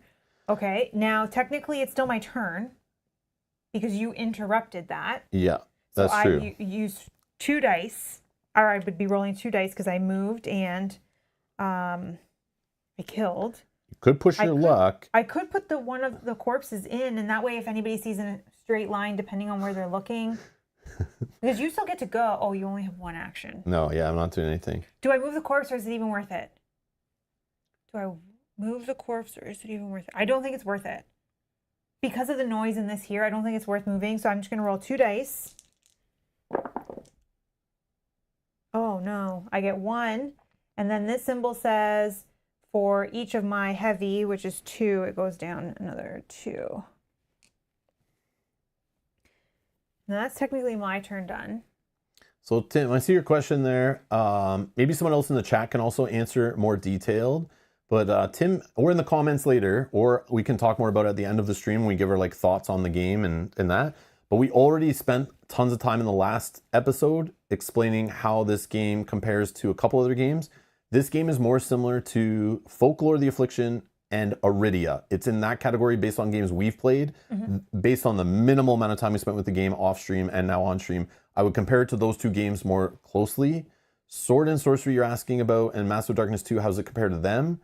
Those are like different categories. There are some similarities, but I'll leave that to someone else to describe or you to research on your own. But yeah, if you already know what Folklore is, this is more similar to that. But what people explained it was this is a more improved version of the Folklore kind of RPG in a box. And I would also compare it to Iridia. If you've ever looked into that game, it's kind of like the overworld adventure, going through a book, lots of RPG dice rolls, skill checks, and then little kind of contained scenarios that kind of interrupt the flow of things. And you're just going on kind of an adventure. It's like an adventure game in that respect. Not a more structured story, large dungeon crawling scenario, large dungeon crawling scenario. This game does not do that. This game is like story, skill check, event, stealth scenario, combat scenario, back to travel phase, back to story, skill check. It's like all over the place. But yeah, which is more like Iridia and more like Folklore. Yeah, so there you go. All right. Okay, so then your turn, if you're not doing anything else, Nope. you're going to roll 1 die only because you Yep, didn't that's move. correct. Yeah, and I don't want to spend aura points, so just 1. Okay. Perfect. Okay. And then it will be the enemy's turn. Well, I guess I could spend 1 to go in waiting in case I need to move. Because I had 2 actions. Okay, so let's see what the enemies get, and we'll see if we are lucky or not. Okay. We're going to get 2 cards only. Yep. All right, let's do the first card here. So the enemies, 2 enemies closest to each noise token are going to move 5 spaces towards the noise token. And then after that, if they still haven't seen anybody, based on all their buddies that went missing, aka all the corpses on the board, you're going to move the alert track, alarm track, or whatever up 1 space by each basically dead body. Even if you've already hidden the dead body, they're basically just like, where did my dude go? Where's my buddies? Where's the night shift guys that were working? He's not even going to see it. 1, 2, 3, 4, 5. Okay, because they can only see 1 range away. Yeah. So they didn't make it close enough to a corpse. They're not adjacent to any of us, even though we're in shadows. He never stepped adjacent to us. 1, 2, 3, 4, 5. Yeah. So that card, we're good. We're good. And again, in this game, the players can break any ties. Like the enemy will move in the shortest, straightest path, preferring diagonal. But if ever like there's a space, so the guy could have moved to this shadow space or this other space on the side of this enemy to get as close to this noise token as he could. But you can break the ties of players if it's like equal distance. So obviously we choose him to not go in the shadows. It's like one of those games, kind of like Too Many Bones, where you can break ties in like in your advantage. Yeah. Yeah. Okay, so now 2 guys have gone missing to the enemy, so this is going to go up twice. And now they still only see 1 range. Yeah, so we're still okay. So we're not busted. Please let them turn around and move back. But they're now going to draw 3 cards next time. Yeah. I don't think it's now. I don't think it interrupts the cards we're drawing right now. No, it doesn't. But please let them move back to yellow or blue. Please. Please. I don't know if they ever moved to the exits. I'm not sure. I don't think so, but they do. Oh my God. I didn't know that, but oh my God. that's funny. That's I so just funny. said that. Oh, but then they're going to trigger. Yeah, that's what I'm saying. If they move to an exit, we might be in trouble. Yeah, that's so weird. I just said that, and I've never seen this card before. I didn't know that. I didn't know they could do that. But I thought, I'm like, oh, I wonder. So 2 enemies closest to the green exit will move 4 spaces towards it. Why couldn't they move to the red? We can choose whichever enemy, so then combat will start. I don't think it matters. They'll be all so close to us. Yeah. So like this guy would step first, and then as soon as he gets within line of sight to this corpse, and this corpse technically, boom, we're now out of combat. We drop to 0 initiative. Oh, you can just put us on the board at 0 initiative. And then we need these 2 guys, little... Yep. Man, I thought we might have had that. Yeah. And I think we clean up the corpse tokens. I don't think they matter anymore. We're not in stealth. Okay. These matter. This still matters. We have an initiative tap now. And we go back to our full action points. 3. That's close, eh? Oh, this Tiny Viking thing is a bit like, I don't know how to say the name of that game though, but I know what game you're talking about. Eggmonia or Agmonia. It's a bit like that, I guess. Which no one ever described that game to me like that. That's like this game, or like the Folklore, or like Iridia. Yeah, we never played that. So yeah, we never played that game. I remember we were standing in front of it at Gen Con at their booth, but like they just had a pile of them and nobody was at their booth anytime I ever walked by. So I was like, man, I don't think people care about this game. So I just kind of like left it, and I said I would look into it later, and I kind of never really did. But yeah, maybe someday. Okay, cool. All right. We triggered the alarm. The alarm is gone. Yeah, the rooster. Cock-a-doo-doo. Oh, okay. So now it's initiative. This is how it's looking. We can spend action points if we want to bump up. Like he starts at 1, so I'm tempted to spend 1 action point. 3, 4. Yeah, I have 1 extra that I won't use. So maybe we can try to kill this guy before he does bad things to us? I'm going to spend 1 to definitely move myself up 1. Okay, I'll do it too, I think, because I don't know. Yeah. He only rolls 1 blue. Oh, yeah, he rolls 1 blue. So I don't... I'll take a hit from the other guy, that's fine. Yeah. I'll spend 1, yeah. So I move up 2. Okay. And then now we're all tied with initiative with the shield dude, so we can say we go first, and we can pick which one of us goes. Perfect. Okay, so obviously this guy, he has initiative 3. He's going to go before us. So he can move 4. He just needs to move 1. That's not him. Oh, that's not him. 1, 2. And then he's rolling 2 red. Okay, so my defense is 1, 2, 3 blue. I'm just looking to see what I'm rolling against what he's rolling to see if I want to spend anything. I think that's okay. I have already 1 shield. Okay, we're not spending any aura. 4. You got 4. Okay, I roll these 3, plus I already have 1 shield. 2. So I block 2, he hits me for 2. Okay. He's done. Did you count this one too? No. Thank you. Okay. Do you want me to go first? Because then you'll get the extra bonus hit for me being adjacent. Here's the problem. I don't know. So line of sight, I know I'm supposed to get a black die if my line of sight goes through their ally, I'm pretty sure. I don't think it cares if it skims them, but I could be wrong. But even so, you could use... Oh, no, it would, because the closest corner of him actually goes from here. It does go through him. But you could just move, like, free move. Oh, yeah, I could free move to a better position, yes. I don't need to stay in the shadows. I don't know why I'm thinking that. But I can be adjacent to both of them, so that... But if you're adjacent, it hurts me as a ranged attacker. Oh, you go first. But if I'm adjacent, it helps you as a melee fighter. Yeah. So I'm wondering if I'm thinking, like, if I remember, like, 1, 2, 3, if I moved here, became engaged with him, I lose the rest of my free movement. But I think now I can still range attack him, and I don't get punished by him because he's not in my line of sight. Yeah. I don't get punished because you're not engaged with the guy I'm shooting at. I'm not going through yellow. And what else gives me a black die? I'm not adjacent to my target, so I don't think I get a yellow die, or a black die. No. So I don't give this guy an extra black die. He already gets 1, which is annoying. I do, if I spend 5 action points, going on 0, which is a little scary. I am going to negate his blue die.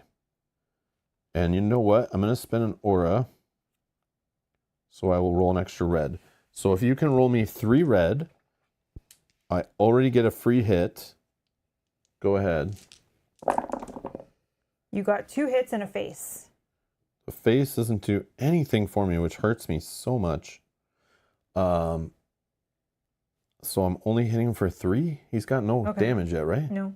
That's okay, I'll try. Okay, he's just rolling a black. Just a black. Yeah, because I negated his blue. He blocks 2, so just 1. Serenity now. Serenity now.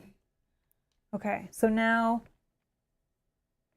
question for you. This can be diagonal as well? Oh, so now you're thinking of changing the target. Yeah. Yes, yes. Oh, no. This is 100%. This works with this guy right here. Yeah, but I don't want to change the target. You're right. But we can still say this guy goes after you if you only have 3 health. Yeah, though. but I can use a potion.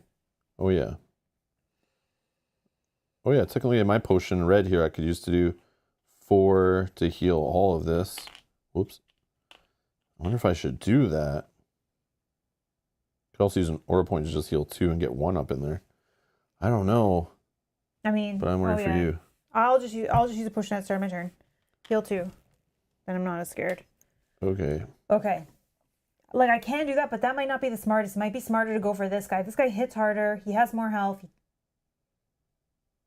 He also does the wounding. The reach. And the wound, yeah. Yeah, so no, I think I can use my free movement because I have my feather shoes. Oh, yeah. So I go there. Oh, but I'm not adjacent to him to help you out. That's okay. I didn't have the point left, right? That's okay.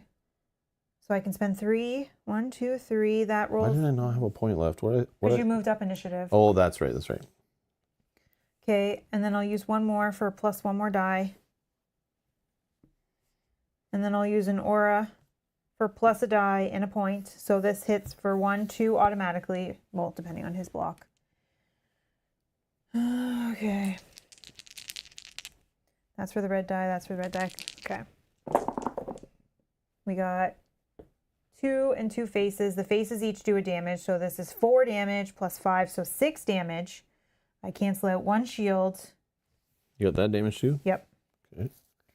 6 damage. 4, 5, 6. Yeah, 6 damage. He's going to roll 1 of these and 1 of these. I block 1 shield. 6 damage. Nothing. He's dead. Boom. Okay, there we go. Okay. Sweet. Feel better. Yeah, yeah. Okay. This guy's gone. Let's remove him out of here. And then what's good is we'll go back to regular initiative and we can go before this guy. Oh, yeah, true. So then, yeah, we can do that coordinated strike next round. Yeah, yeah. Okay. So that's the end of the round. So reset and Yep. then initiative. Initiative. We go back up here to regular 3 and 3. I'm 4, actually. Oh, you're 4. Nice. Yeah, that's right. Yeah. You're strong. No, I'm fast. Fast and strong. Okay. And then we're not drawing tiles. Okay, your turn. So, I think debating just switching to melee fight this guy. Oh, because you're +1 damage because of me, right? Yeah. So if I spend 1 action, I'm just looking at the cost of stuff on here. I think that's probably smarter. I don't have any bonuses yet. I still need 1 more knowledge.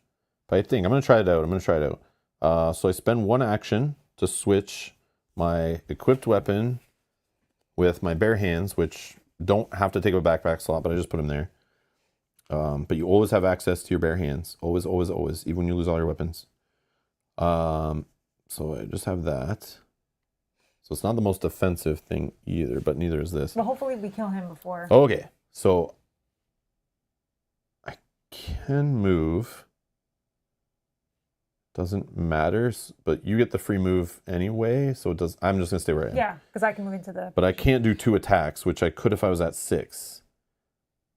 But you would still need to. yeah, that's it. No, I you're can't fine. do 2 with this anyway. Yeah, this is so awkward. Yeah, it's like I need 7 action points in this game, I feel like, but I only have 6. Annoying. So You need I'm better weapon then. gooder weapons. Gooder weapons. Yep. Okay. Do I spend an aura point? Like I feel like I'm spending these like drinking them like water over here. I have none left either. This is so bad. But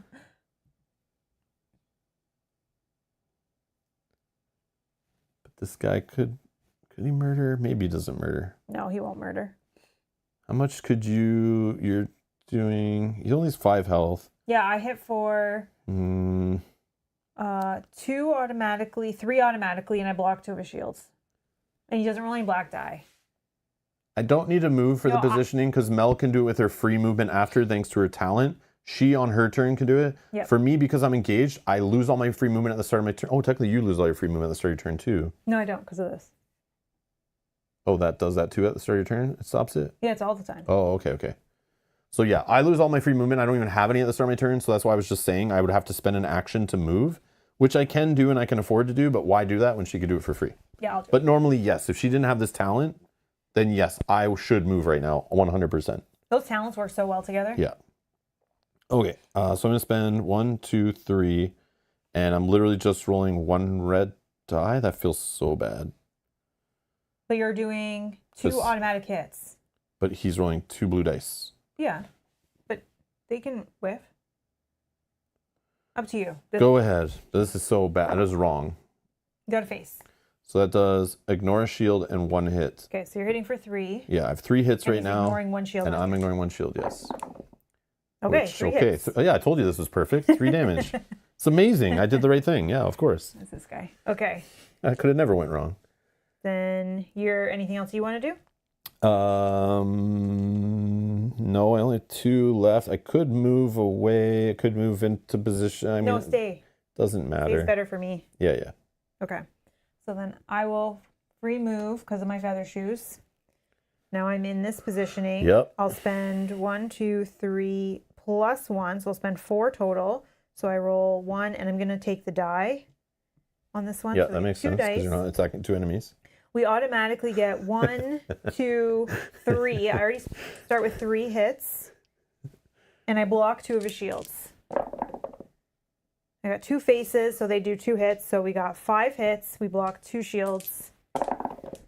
1 shield, so 4 damage. And you counted the extra damage from me being beside him, right? Yep. So that destroys him. And boom, all the enemies are defeated. Now we go to 48 in the scenario book. Well played. Well played. That was a combination of both Yeah, of yeah. us. No luck involved. That was all purely our strategy.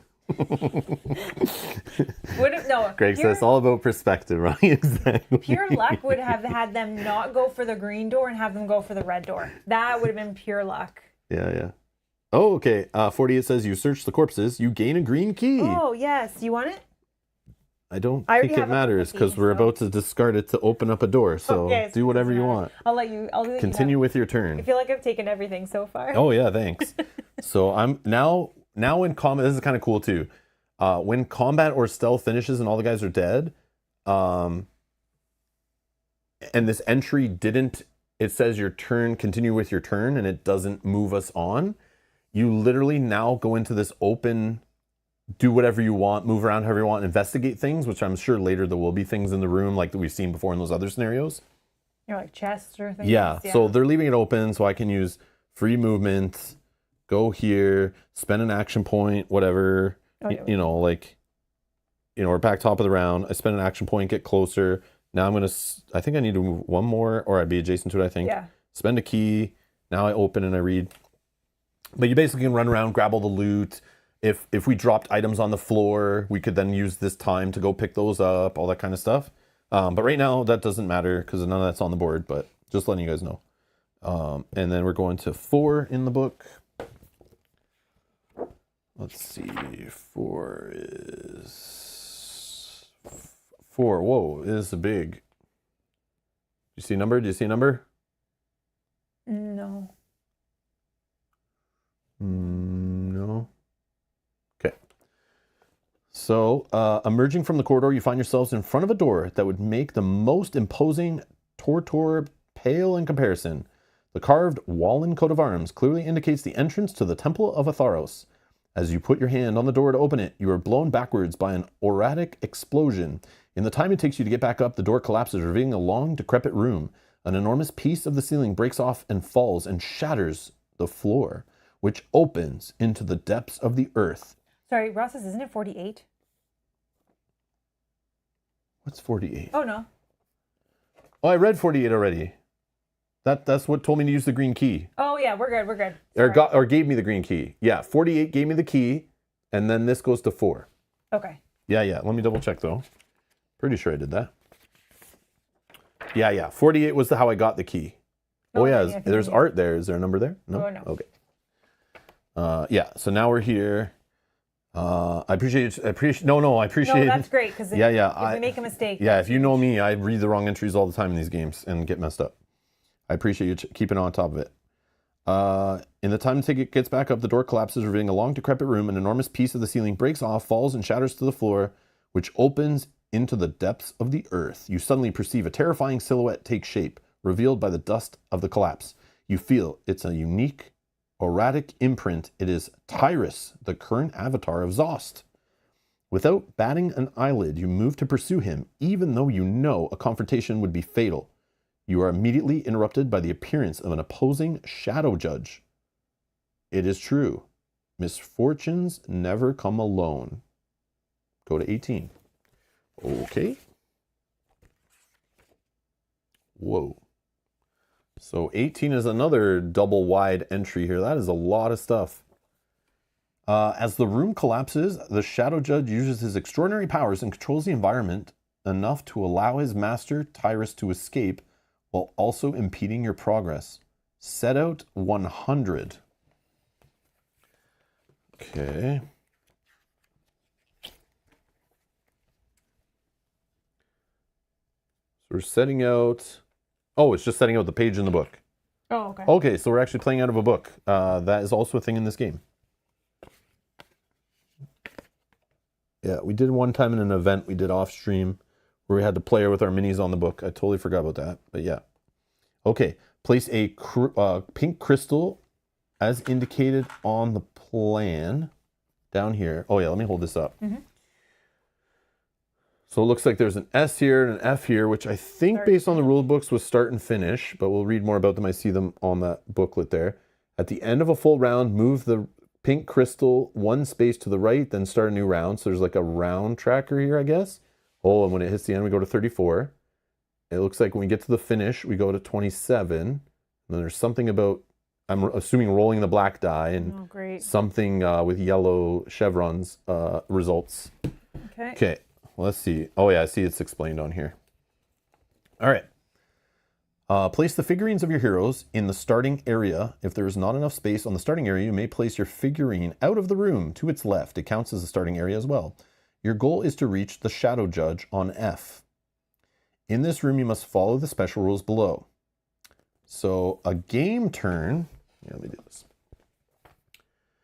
So a game turn, 1, a hero in the starting area automatically stands its figurine back up. 2, in the order of your choice, each hero takes only one of the following actions. Note, you can't move a figurine that's lying down.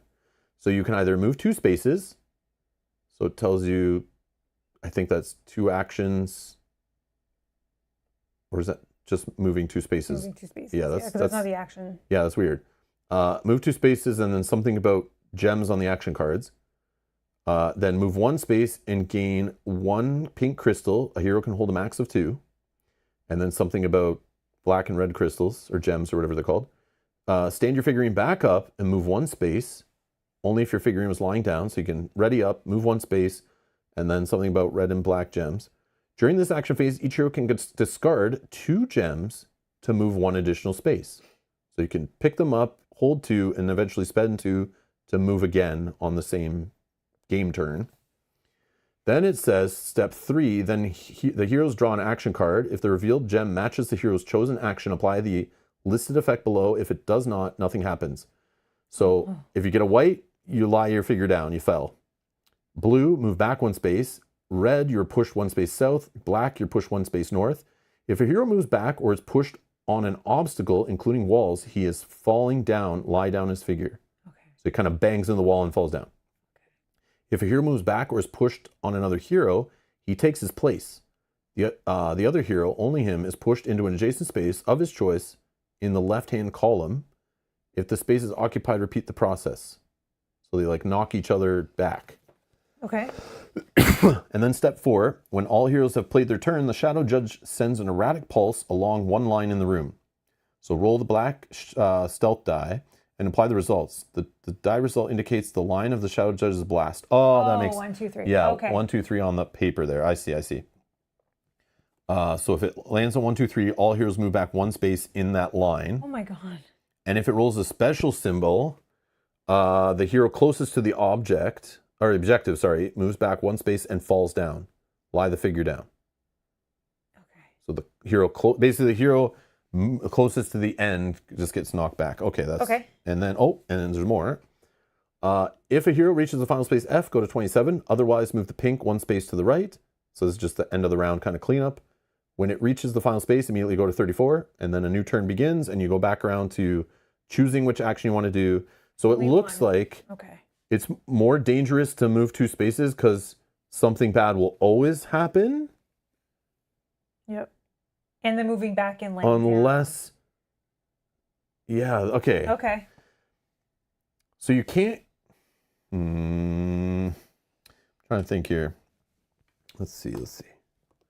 So looking at this, it's like, I'm trying to think. So if you're in front of an obstacle and it tries to push you back, you'll just lie down here instead. Yep. Not bad. Because I'm thinking this is kind of like a wind. You're kind of getting pushed back, but like kind of a la Gloomhaven. We've seen this kind of stuff before too, where like move in front of something so you don't have to get pushed back. Mm-hmm.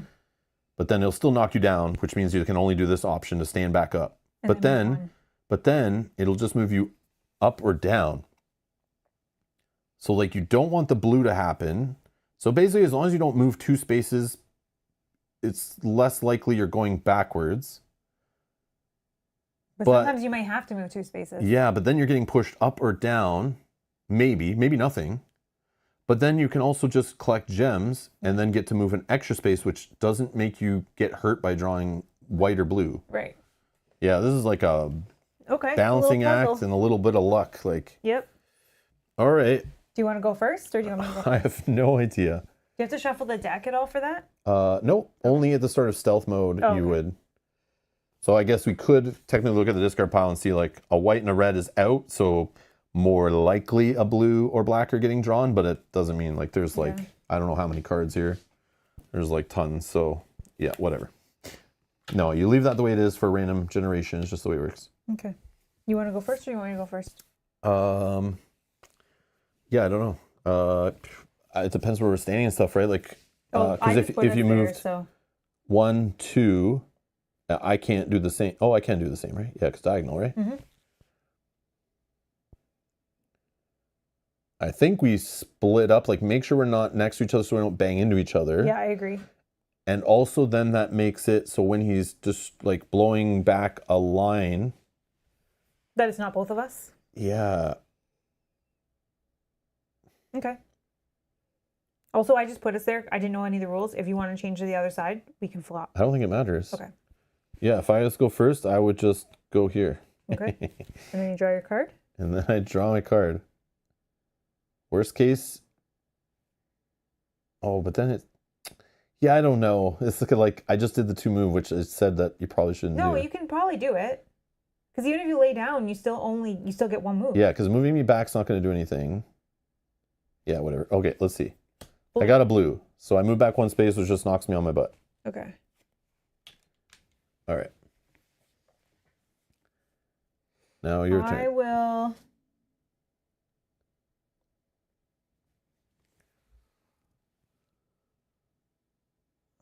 Could start collecting gems, I was thinking that. which I probably should have done. Now that I'm thinking of it, I should have just been collecting gems. I'm going to move 1 and collect a gem.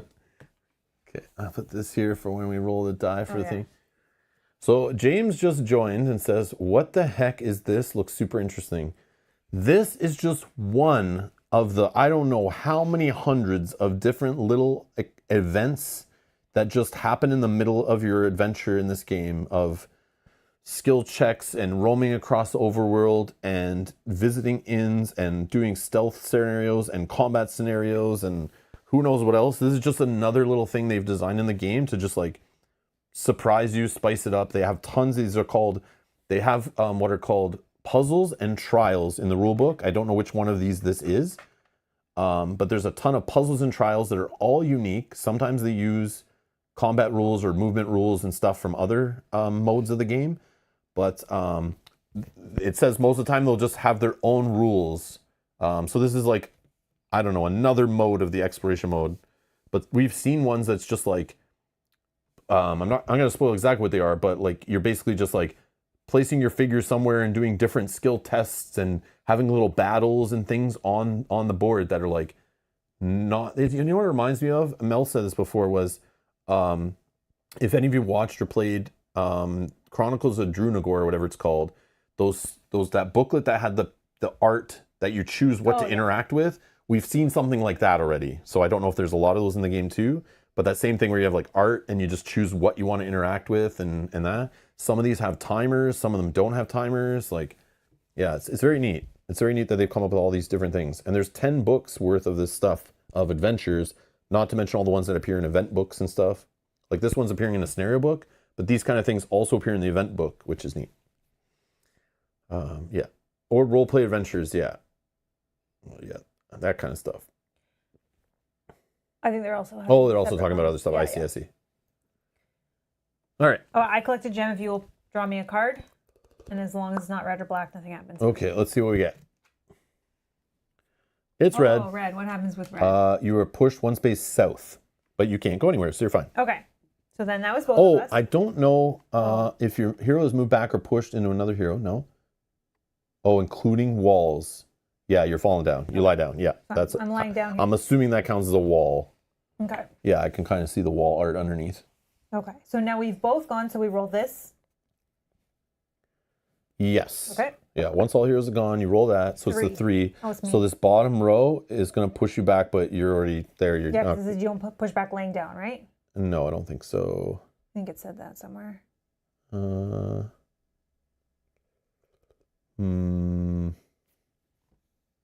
think it was like up in here. Was it here? No. I don't remember if I read that.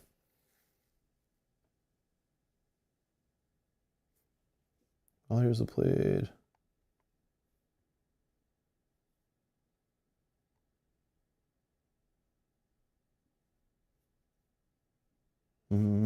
Maybe I do have to get pushed back. That's fine.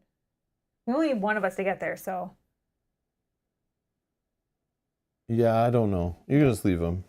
Well, I don't know if you get doesn't pushed when say. you're rolling. Like, I don't think you. Just leave you. Okay. Leave you. I think that's fine. Okay. And then we've both gone. So we move this crystal and we're back to the start. I could be wrong. Okay. So it's our turn again? Yeah. So one of us can only ready. Yeah, the only thing we and do move. is get up and move one. Do you want to go first or second? I'll go first. I Okay. don't, does it matter? I don't, well, no. I'm going to We go don't here. know it's random, so. I'm there. Okay. And then you draw. White, White. you're good.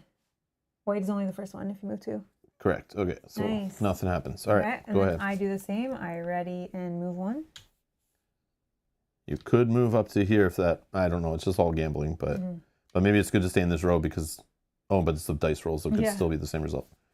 Blue. I'm good. Move back one space. Oh, I do. Oh, no. I It's only not, do. a blue's not on this line. Yeah. Never mind. My bad. Okay, now we're both standing. We roll this. 2. Nothing happens because neither of us are in 2. Perfect.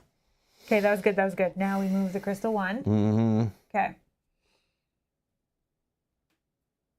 I so badly want you to move 2 just to get in closer, but no, you do whatever you want. Well, I could move 2. The problem is, like, so if I move 2 to get to here, moving me back won't knock me on my butt at least, but then also north and south would. Mm-hmm. And then it could just also pull a white that lies me down anyway, but at least I'm lying down there. Like, It's up to you. 3 of the options would lie me down there, which is not the worst. But then also he rolls a die, which could push me back anyway. Or I could just move 1 in front of this for a crystal gather and just chill there. But then if he... Oh, yeah, I would only go north or south, so maybe that's not the worst.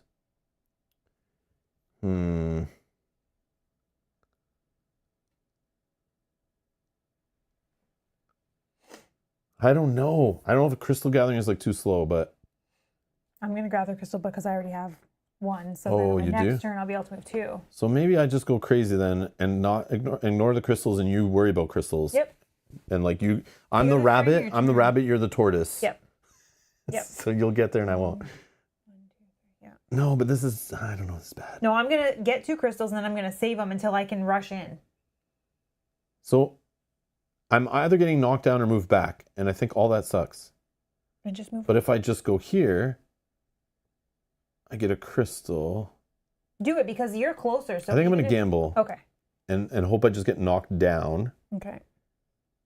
And we're still okay with knockdown, don't get moved back by the... Yeah.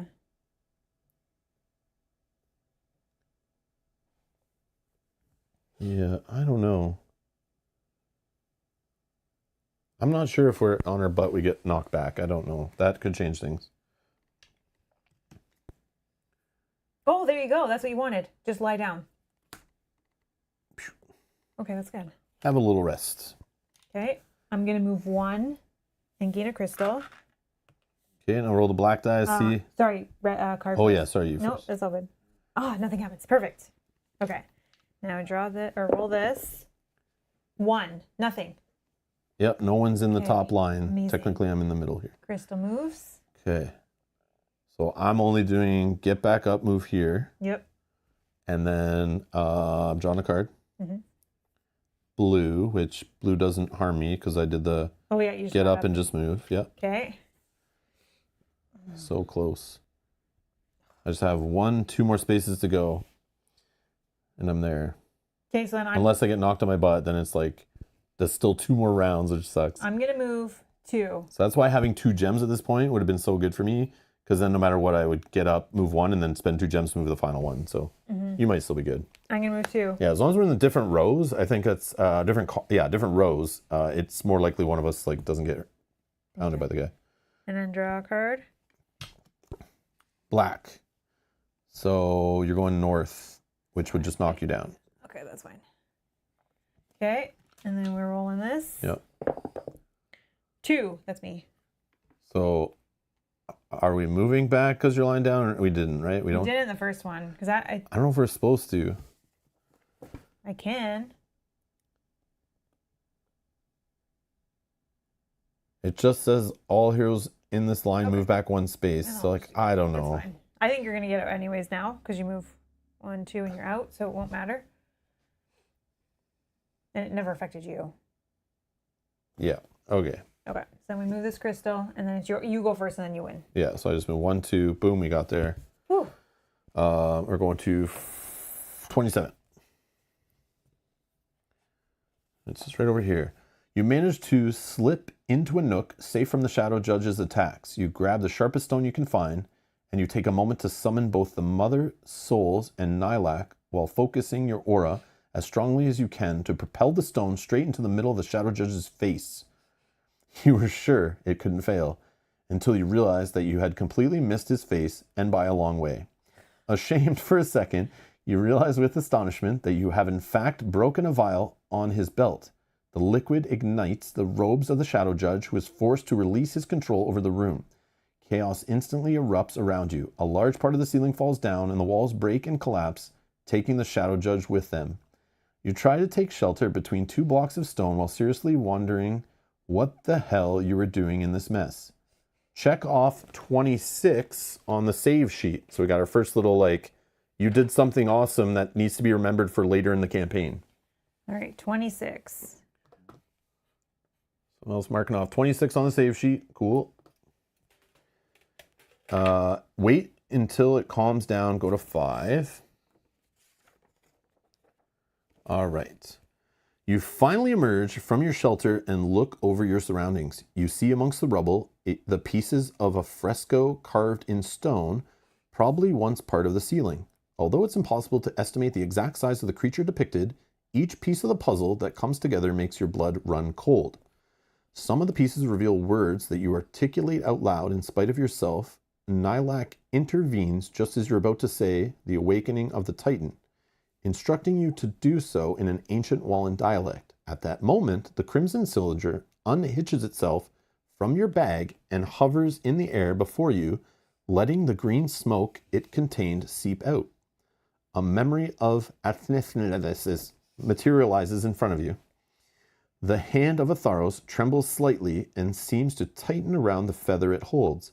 The man's weakened countenance bears the stigmata of defeat which he will carry with him beyond the shadow of a doubt to his last breath. The ink flows from his quill and settles delicately on the pages, forming, one by one, the letters of a long, complex sentences. 6 bold capital letters stand out on the page, drawing your attention. Talisman of Souls, Blade of Devotion, and Ring of Eternity. Can you say them again in case they're important? Talisman of Souls, Blade of Devotion, and Ring of Eternity. Okay. Nalik addresses you, his tone grave. It is too late. The Titan is awake. Now come the darkest hours of Malhya since the Dragon War. Prepare yourselves. This is the dark dawn of terrible times. End of mission. The Titan is awake. I don't know what the hell that means. That was our mission? This is a mission, I guess? I guess. Discard scenario cards 70 and 55. So 70 is the one on the map tile, right? Yeah. I think. Or on the overworld map. So discard those. These. So I can just put them back. Yeah. I think they just go back where they came from.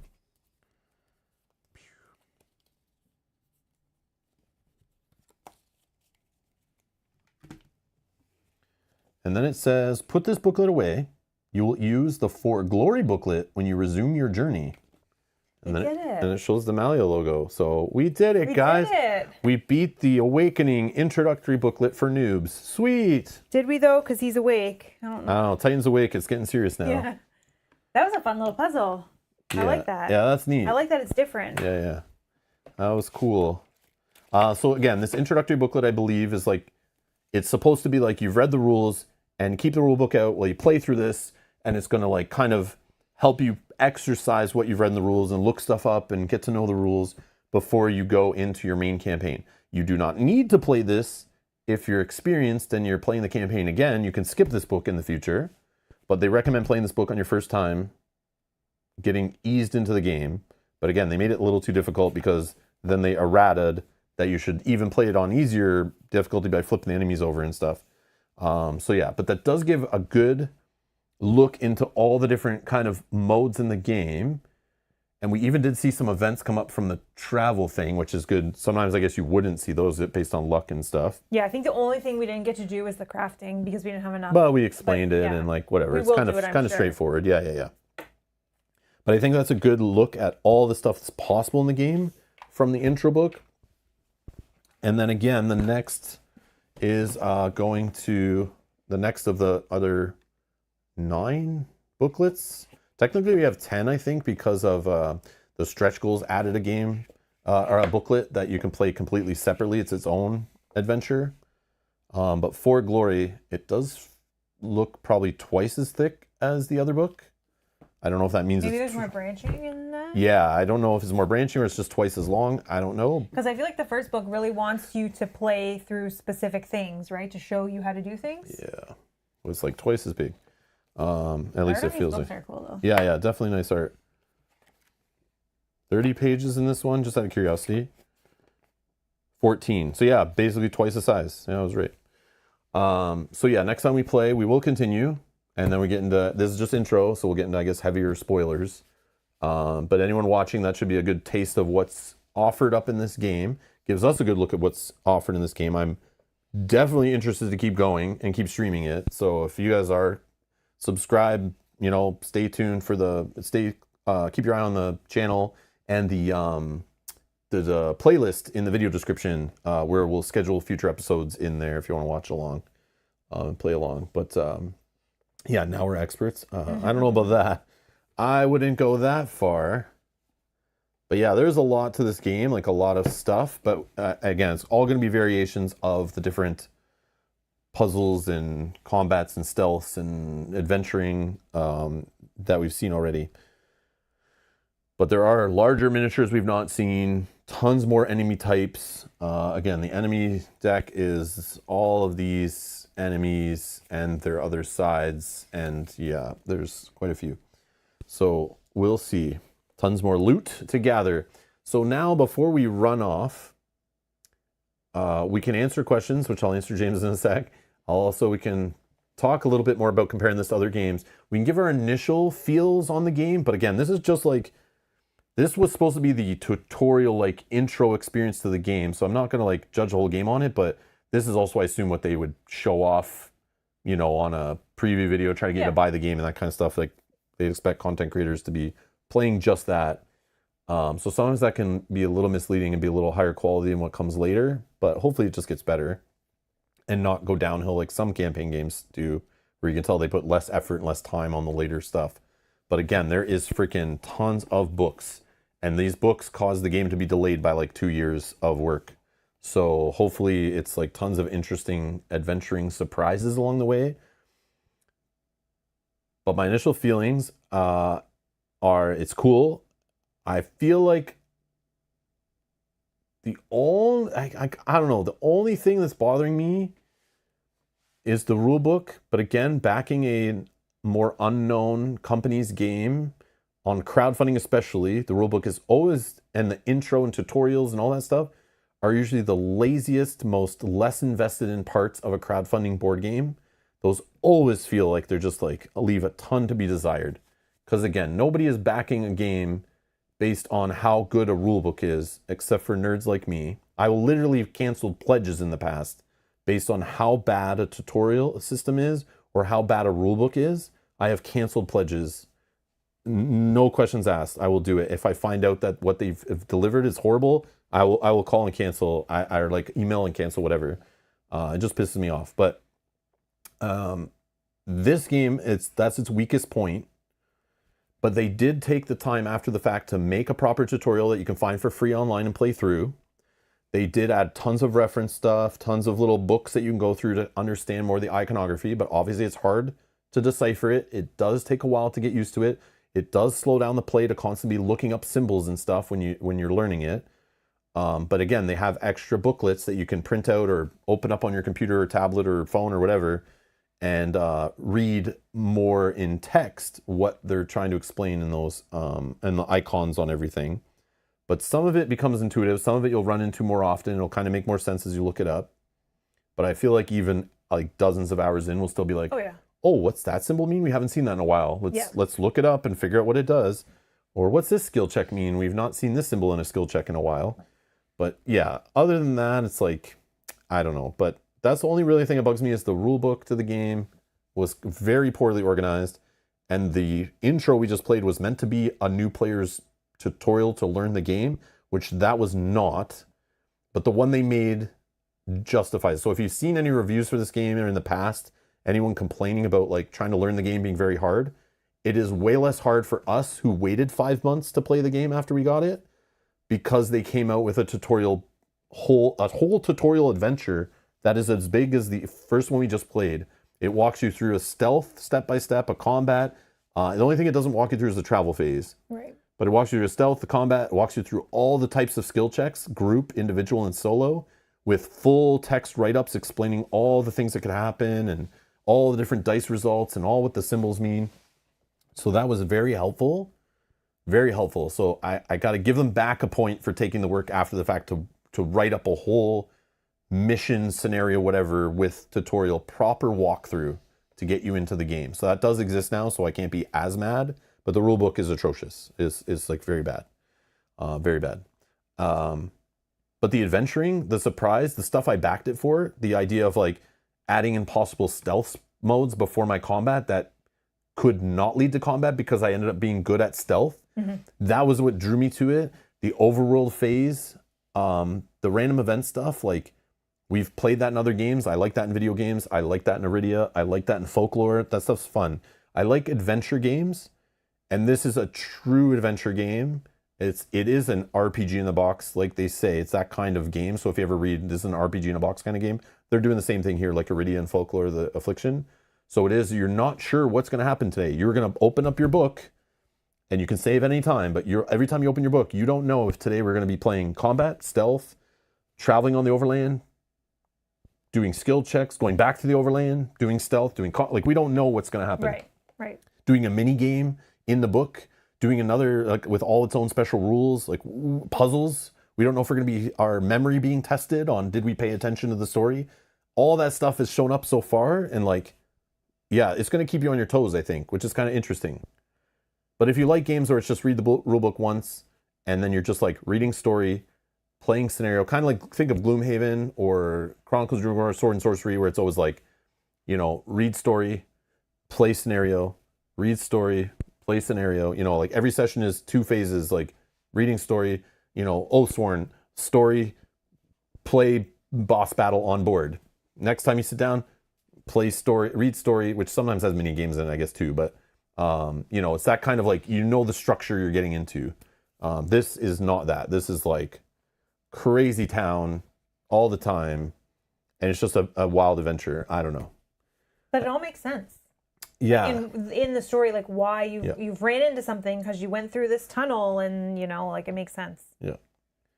And then the stealth mode is not that crazy complicated, but the strategy's kind of neat, and it's like it's not so complicated. It's easy to kind of pick up, but it's like seems to be hard to master. But it's like just enough meat on the bone that it's like interesting to me. The combat feels just like standard, move around in spaces, line of sight, roll dice for combat. Feels very Sword and Sorcery, the combat scenario stuff. I thought it was only going to be smaller tiles, smaller scenarios, but then I forgot there are some huge tiles in the box. I forgot about those. When you brought up that, like, I don't think it was only like a medium-sized one. No, I think that one was that was the bigger one. Yeah, oh, that was okay. the largest one.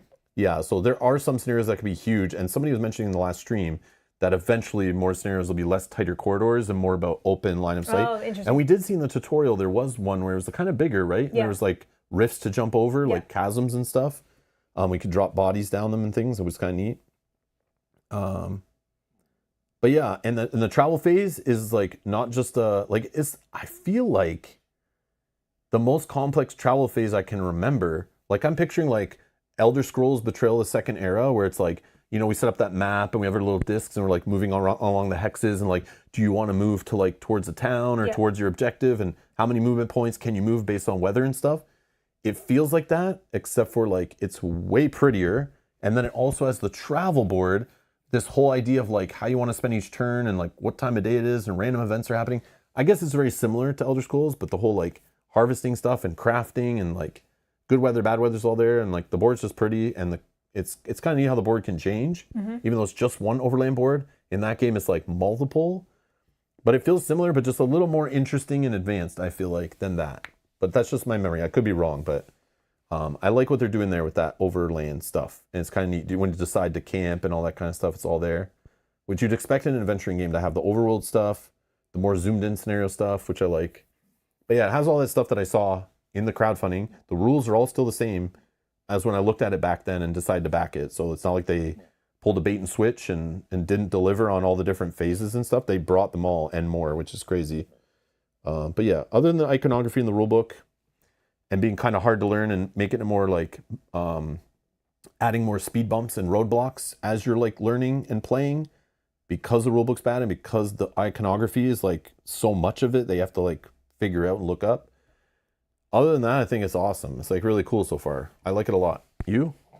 Yeah, I agree with like majority of what you're saying. The only thing that I would differ on is, yes, the rule book is hard to understand, but one of the things I really, really liked about this rule book is they gave examples for everything. Oh, that's true. Everything had an example, which for me was great. The one thing I didn't get from the rule book, which I did get from the updated tutorial, was why I would want to do something.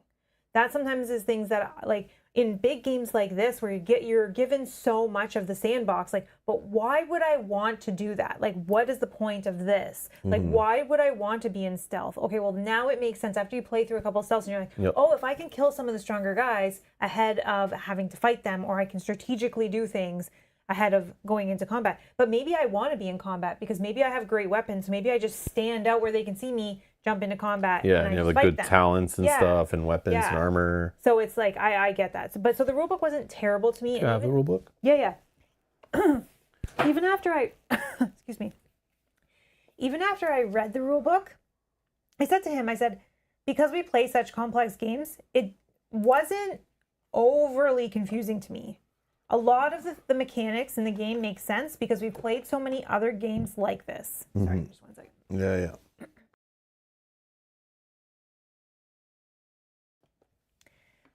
So to me, the rulebook wasn't terrible. What I love about this game so far is kind of what you touched on, is like the randomness. You sit down to play and it's like, okay, great. I have these great weapons. I have this great character, but I may not even fight this whole time we played. Like we played, I think we only fought once, right? So it's like, when we were picking some of these talents, we were like, oh, okay, this is going to be great for movement and combat. But like you said, when we were picking talents, is what if we don't have many combats? And we don't know this yet. To play devil's advocate, though, there were moments where I think it would have gone to combat, but we chose to flee. Right. That's true, too. And we like tried to do our skill checks, so we made sure we fleed like as best we could. And maybe we would have gotten to combat that maybe we could have handled and maybe got some good loot and got some items and stuff and would have merged some potions or who knows. And we would have been better off in our other things we were doing. But that's why you can't just poo-poo the other ones that are like the skill check bonuses and things like that, because those can still help you throughout the game, because as we've seen, it's very random of like what we're going to do. Because even like we had that little puzzle there at the end. And I really enjoy games, like you said, where it's not very structured, where it's like, okay, I sit down, I read a story, I get into combat, kill all enemies, end of scenario, get a loot. Yeah, those are fun and I like those, but I like this where it's very much variety. I don't know what's going to happen. And everything is scary because I don't know what's going to happen. So I walk around the corner and it says we can go this way or we can go that way. Well, I'm scared because I don't know which way I should go. And I like that. Yeah. That's true. Yeah. Like even how we were having the debate about we had one more spot that we could use on our travel, like in the day, but we knew we had to get there before night. And what happens if that was a bad card? We ended up flipping and see that it wasn't. But what if it was? And then we couldn't have traveled because of X, Y, Z. So we're making these decisions kind of scared, which is kind of fun as well. Like instead of this structured game. But the game does have fail forward, so it handles if we do make some poor choices, it just will punish us, kick us forward. Hopefully it has the balance to that too. If you keep failing forward, hopefully it gives you stuff so you just don't snowball into fail down the hill, right? Hopefully it gives you like, here, you've been stinking it up. We're gonna throw some extra stuff at you or drop the difficulty a little bit, or maybe you're just supposed to drop the difficulty yourself, like in Hexplorer that's being mentioned in the chat. That's a good one. This one lets the player manage the difficulty tweaks they want as they play, which the early Hexplorers did the same thing, and that bothered me. But now I've gotten kind of used to that kind of stuff. But it does bother me that it doesn't self-balance, I don't think, but maybe it does. But I haven't seen that yet. I think you're just supposed to balance the game with the optional, choose which one of these modes you want to do, or if you're finding it too easy, flip it. You can change it at any time.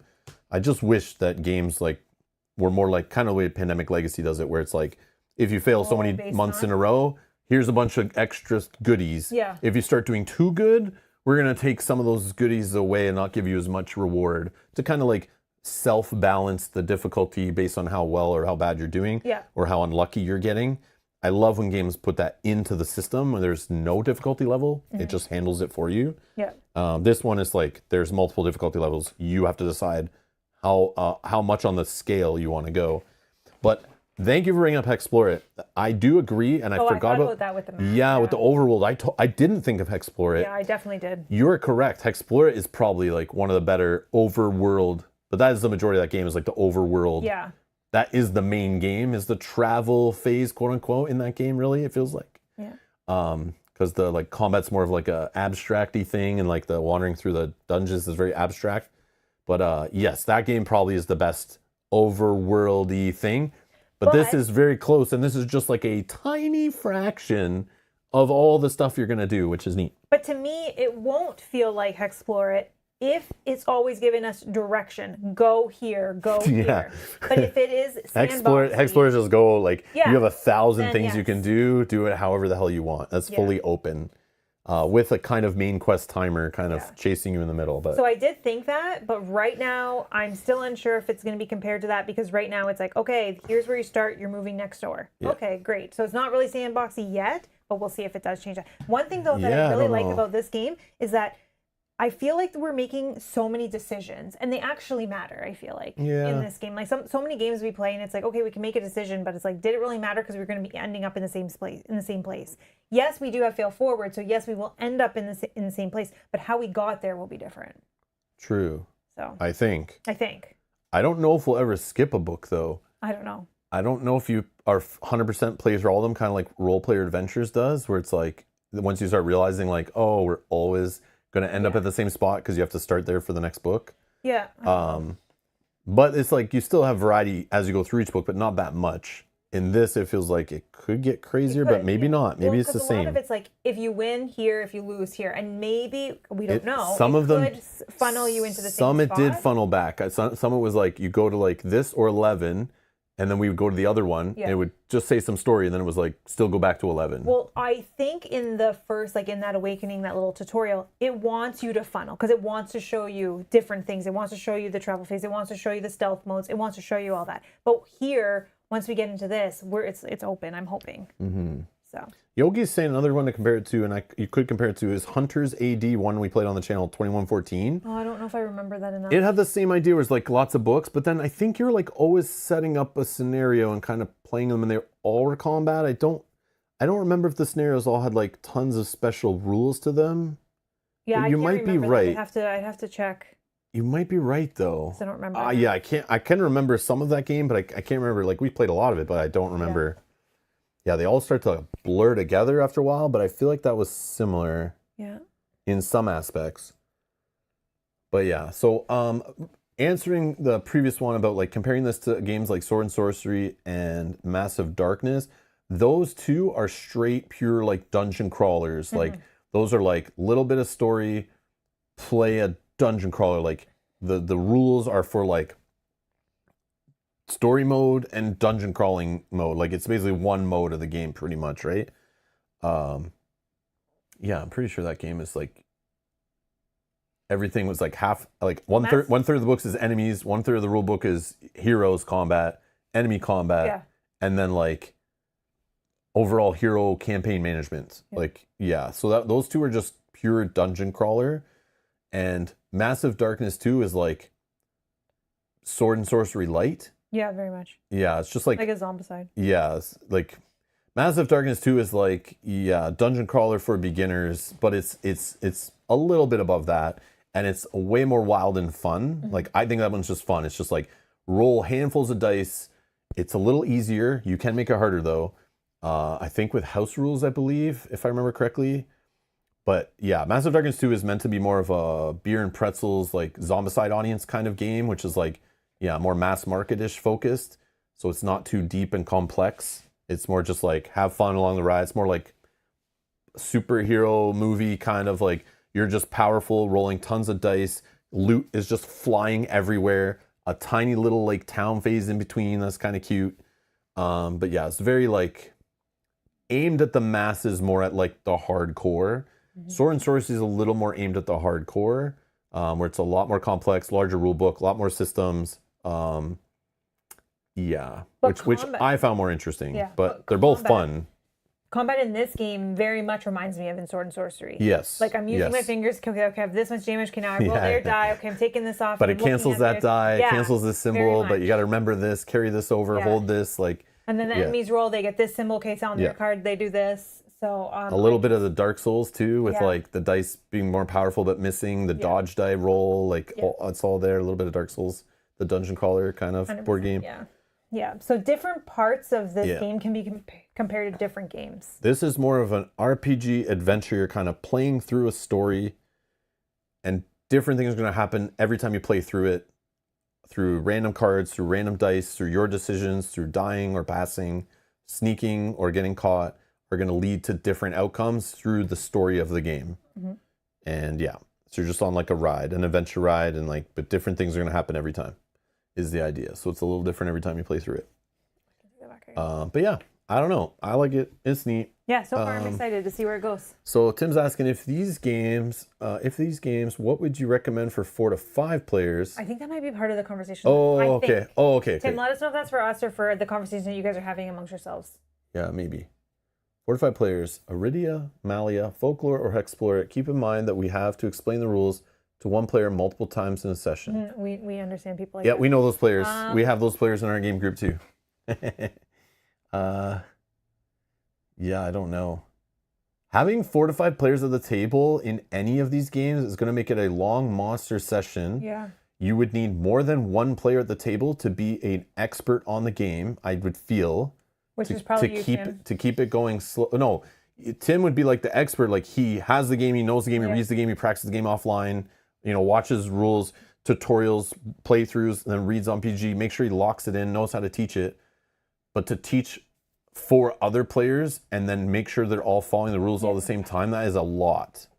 But if you have at least 2 at the table who have played it before, who care about the rules, will read on their own time, so when they're sitting down with the other 3 players at the table, or 2 or 3 players, and there's 4 or 5 of you there, it's like it just keeps it going smoother when you have a couple that can answer the rules. Keep an eye on other players, because when it's only like 4 players that don't really know what they're doing, they're going to try to figure out their own stuff, but then it makes it hard for that one player who's got to manage their own stuff, plus 4 other people.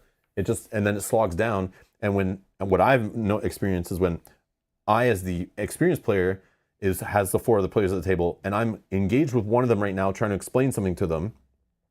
The other 3 are like in Spaceland, thinking about what they're going to do on their turn, waiting for their turn. They're getting bored. They're getting disengaged.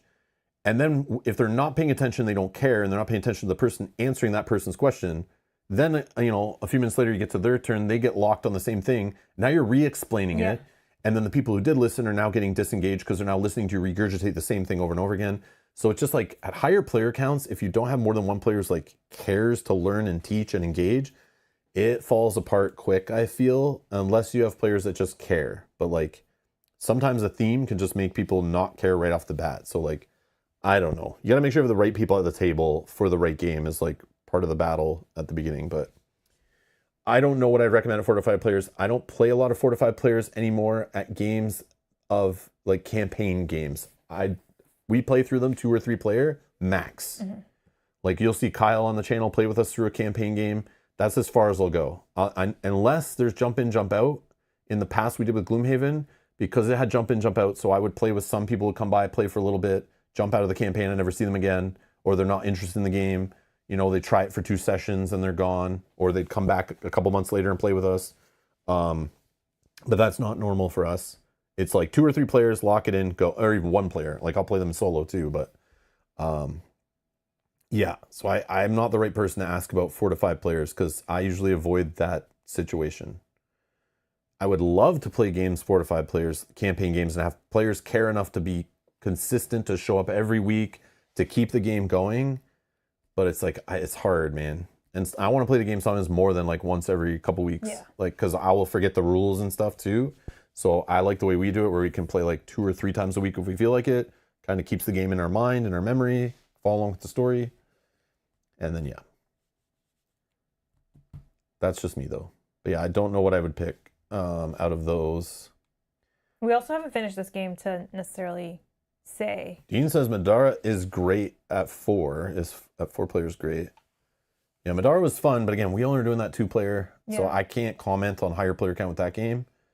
But they're all designed at those higher player counts, so I'm sure they're balanced for it and they're fun and like they have tons of enemies on the board and like you know all the abilities that can like having more character types and more classes and talents and skills and all that stuff at the table adds to like extra combos going off and like a lot of the skills and stuff in these games and items and things do like area effects or get bonuses from adjacent allies and stuff.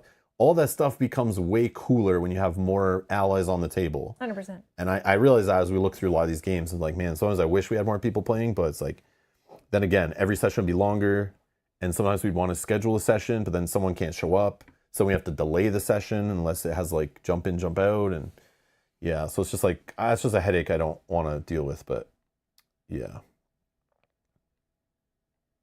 Oh, I do remember. Yeah, we did have to control 4. We had 2 and 2. Oh, Madara was that. Forced 4 players. Yeah, I do remember that. I forgot about that. Yeah, that was the thing. That. Yeah, that was the thing. I was like Sentinels: The Multiverse too is like that. Yeah. Where it's like 4, you have to have 4 at the table. So the game's like literally just made as a 4-player game, but then they say you can play at any player count. Oh, Tim says we usually have 3 players who know the game pretty well. The other 2 just show up to play. Okay. That's fine. That's fine. Yeah, that's a totally fine situation, I would think. Yeah, that's great. That's not bad. So yeah, you could pick like whatever those games, I think. Mm-hmm.